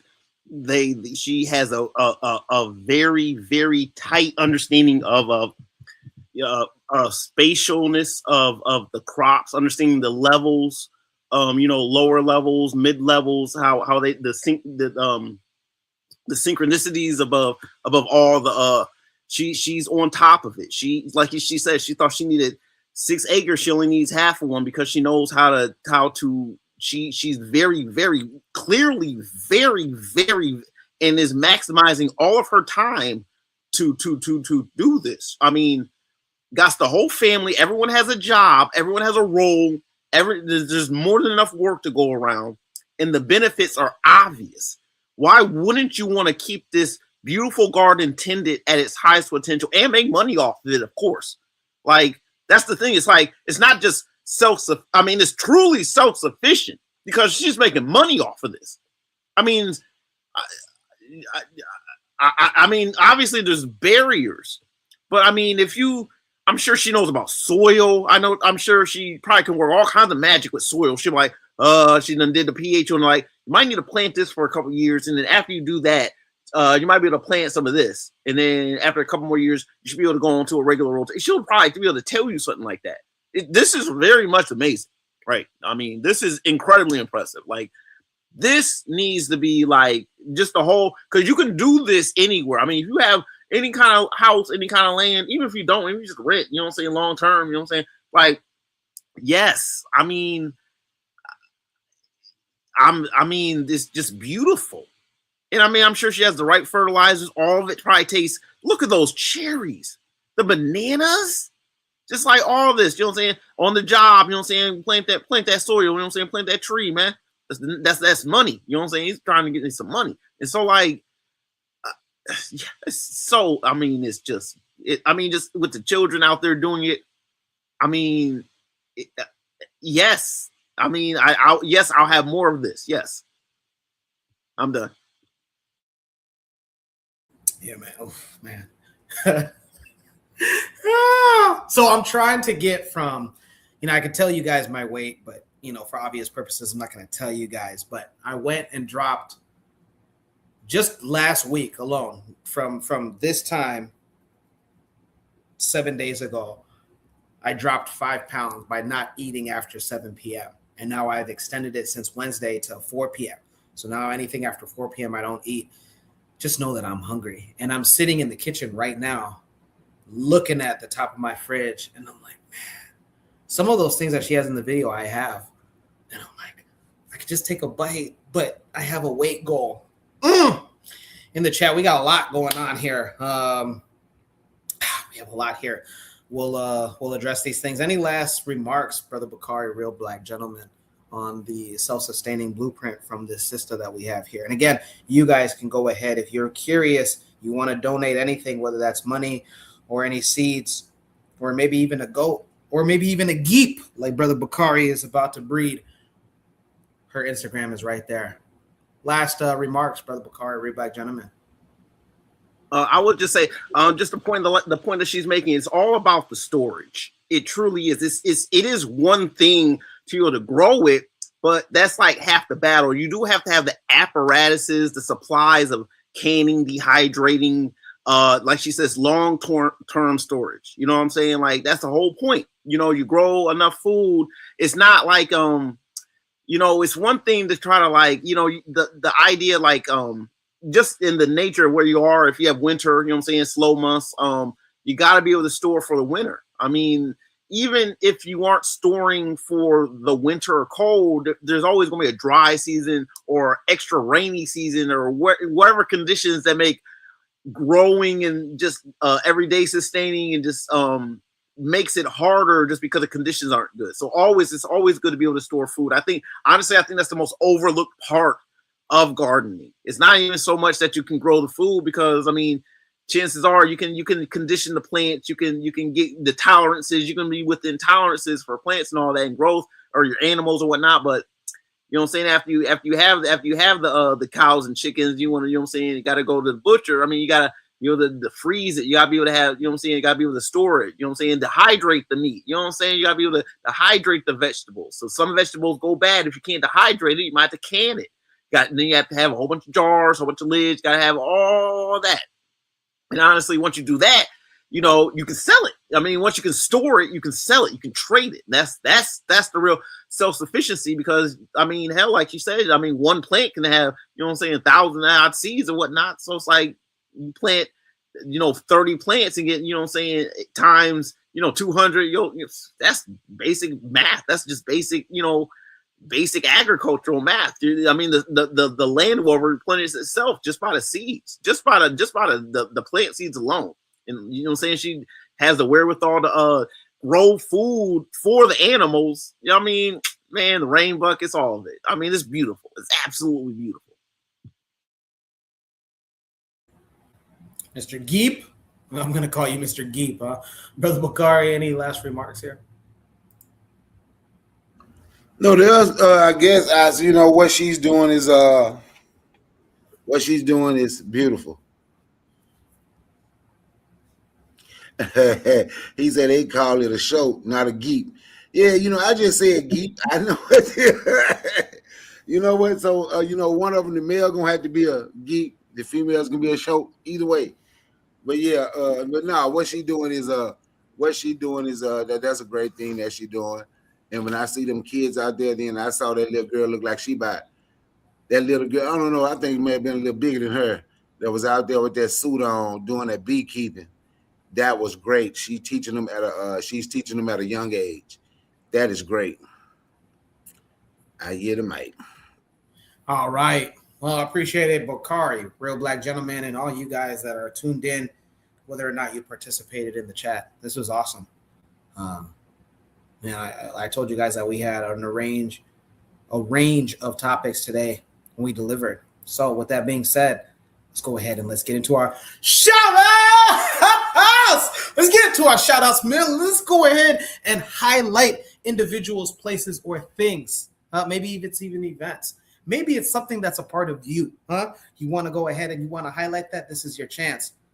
Brother Bakari, let's start off with you, man. What you want to give a shout out? It doesn't have to be just one thing. It can be multiple things. Let's go. I'm gonna shout out to you, Jackadero. You did a great job hosting. To the panel and Koku for the opportunity for you to host, to show everybody how it goes. Shout out to all the real Pan-Africans. Shout out to all the real Black people who want to ally. So if you know the things that we say we need to be doing as a people, we need to start doing it. It's time for us to learn to ally together. While we are searching for allies, since we have obviously tribed up, and for the FBAs and ADOs and indigenous and whoever else that don't hate Africa or Pan-Africans, it's time for us to try and ally so we can do something together. And shout out to the Pan-Africans who's thinking from this chat and this panel, who's thinking right now about, damn, what's a good time for us to do a real meet and greet, so we can start organizing, so we can start putting things in place, so we can have more than Koku studying for his ham license, for his ham radio license. Because since we all believe, we see where this country is going, and we believe it can get worse, we all need to be prepared. We need someone everywhere, in every section, to have a ham license radio. Everybody don't need it, but we do need to know. We need people who's going to train on that, train with the weapons, train on doing what that woman is doing. Because I know it's not just easy to say, oh, I'm going to go out here and do this, and you don't know what you're doing. And in order for us to do that, we're going to have to learn to ally with one another. While we are looking outside for allies, but putting all our hatred inside towards one another. And I will tell you, shit, sometimes that's me. Every now and then, I might be pointing mine inside sometime. So we need to start looking inside for allies and seeing what we can work together and what we can bring to the table together to make this place, Africa, the Caribbean, everywhere we live, South America, everywhere we live, make it a better place for Black African people. You know, now you know I yield the mic.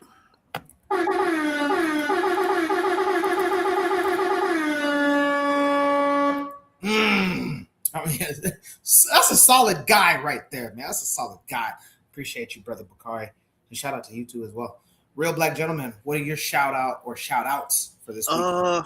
I guess first of all, I want to shout out my sister. She had her birthday earlier this week, so I'm gonna give a shout out to my sister. I want to give a shout out to the panel, to the program. Once again, we have a program where Africans can go out here and we can talk about what it is that we're doing. We talk amongst ourselves. As far as around the world, just everyone who's just keeping on. The AES always, you know what I'm saying, like always, like it's like I don't want to like glaze on them so much because I see so much going on, but I mean they really, I mean I'm so proud of them. I'm so proud of the people of the Sahel. They're fighting that fight, and it's the hardest thing right now. They're truly doing it for Black people, and They'll tell you that's, you know what I'm saying, that it's about dignity, man. And you know what I'm saying, I'm in 150% with them, man. They can't do no wrong, man. They're not doing nothing wrong, man. And you know what I'm saying, just black people in this country who, you know what I'm saying, just paying attention and shaking off the bullshit, man. Just gotta keep on shaking off. I mean, these motherfuckers out here are just they unhinged. So, you know what I'm saying, stay grounded, you know what I'm saying, have each other's back. That's all I'm gonna say, man. Yeah, black power, man.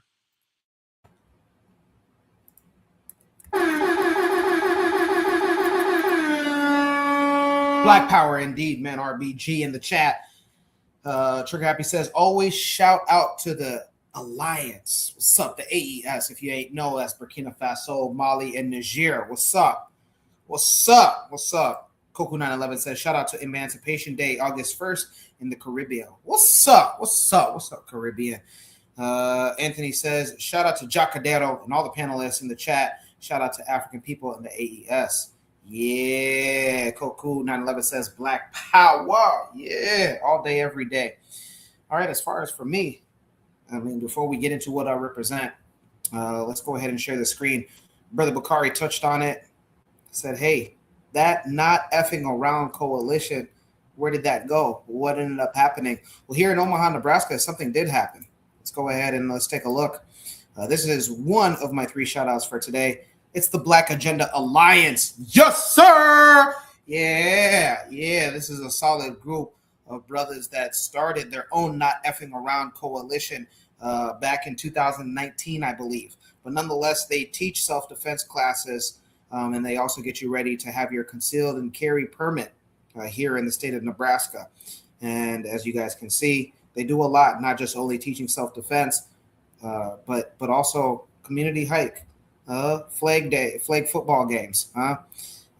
You see it, huh? So again, it's the Black Agenda Alliance. They teach self-defense, but also put on for the community, not just self-defense for men, but also teenagers as well. Somebody that I know that's pretty close to me attended one of their courses for self-defense. So you get armed and trained, huh? If you know what I mean, huh? If you stay ready, you never have to get ready, huh? So, Brother Bakari, I just want you to know, here in Omaha, Nebraska, we're holding the line, and we've held the line for a long time. So, whenever Jam Master Jay or the like-minded ever get jammed up, no pun intended, God damn it, we're on top of things here. We're not effing around in Omaha, Nebraska. I just want to let you know that, Brother Bakari. My second shout out. Man, this is something that's near and dear to me. But as much as there was commotion about Tyler, I don't have anything against Tyler at all. But for Nigerians to stand up and go on social media and say, hey, this is not the right time.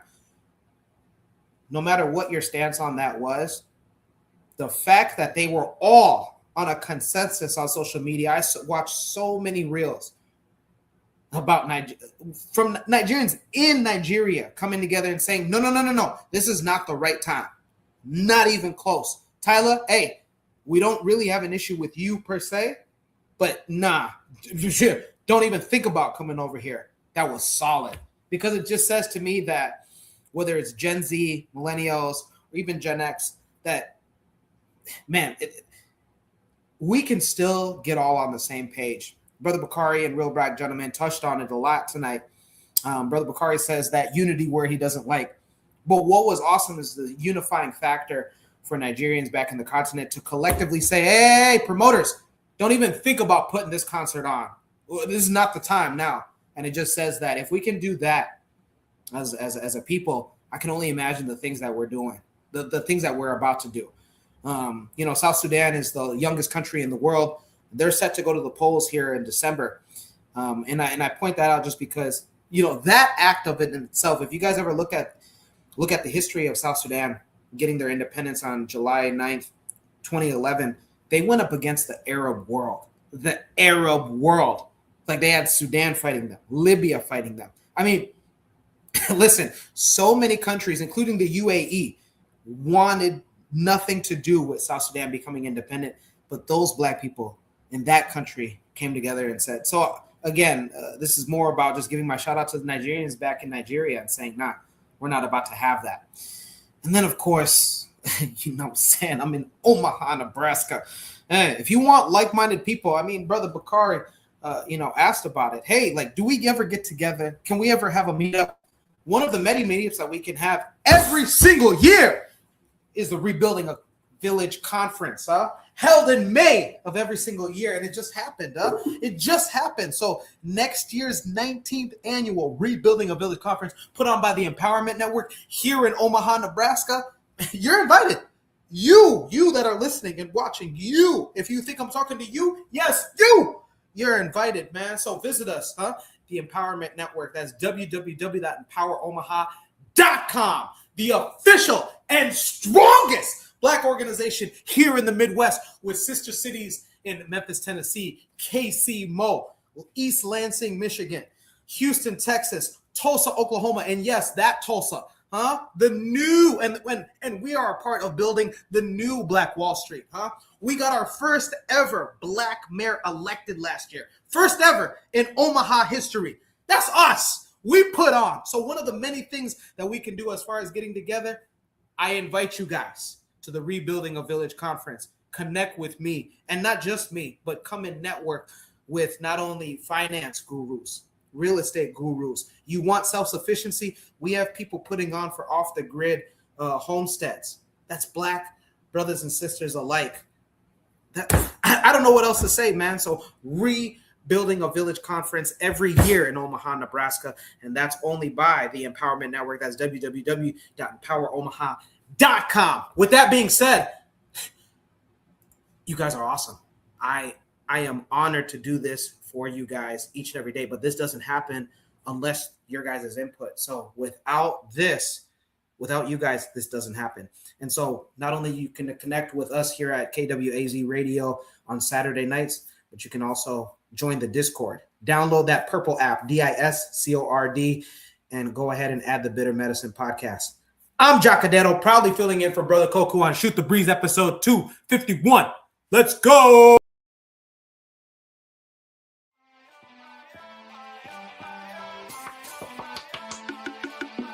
Thanks for listening to the Bitter Medicine Podcast with your host, Koku. If you like what you just heard, we hope you pass along our web address, bittermedicineblogs.com, to your friends and colleagues, and share our show to all your social media. Be sure to check out our archive section on our website for previous podcasts. This has been a KWAZ radio production. Join us next time for another session of the Bitter Medicine Podcast.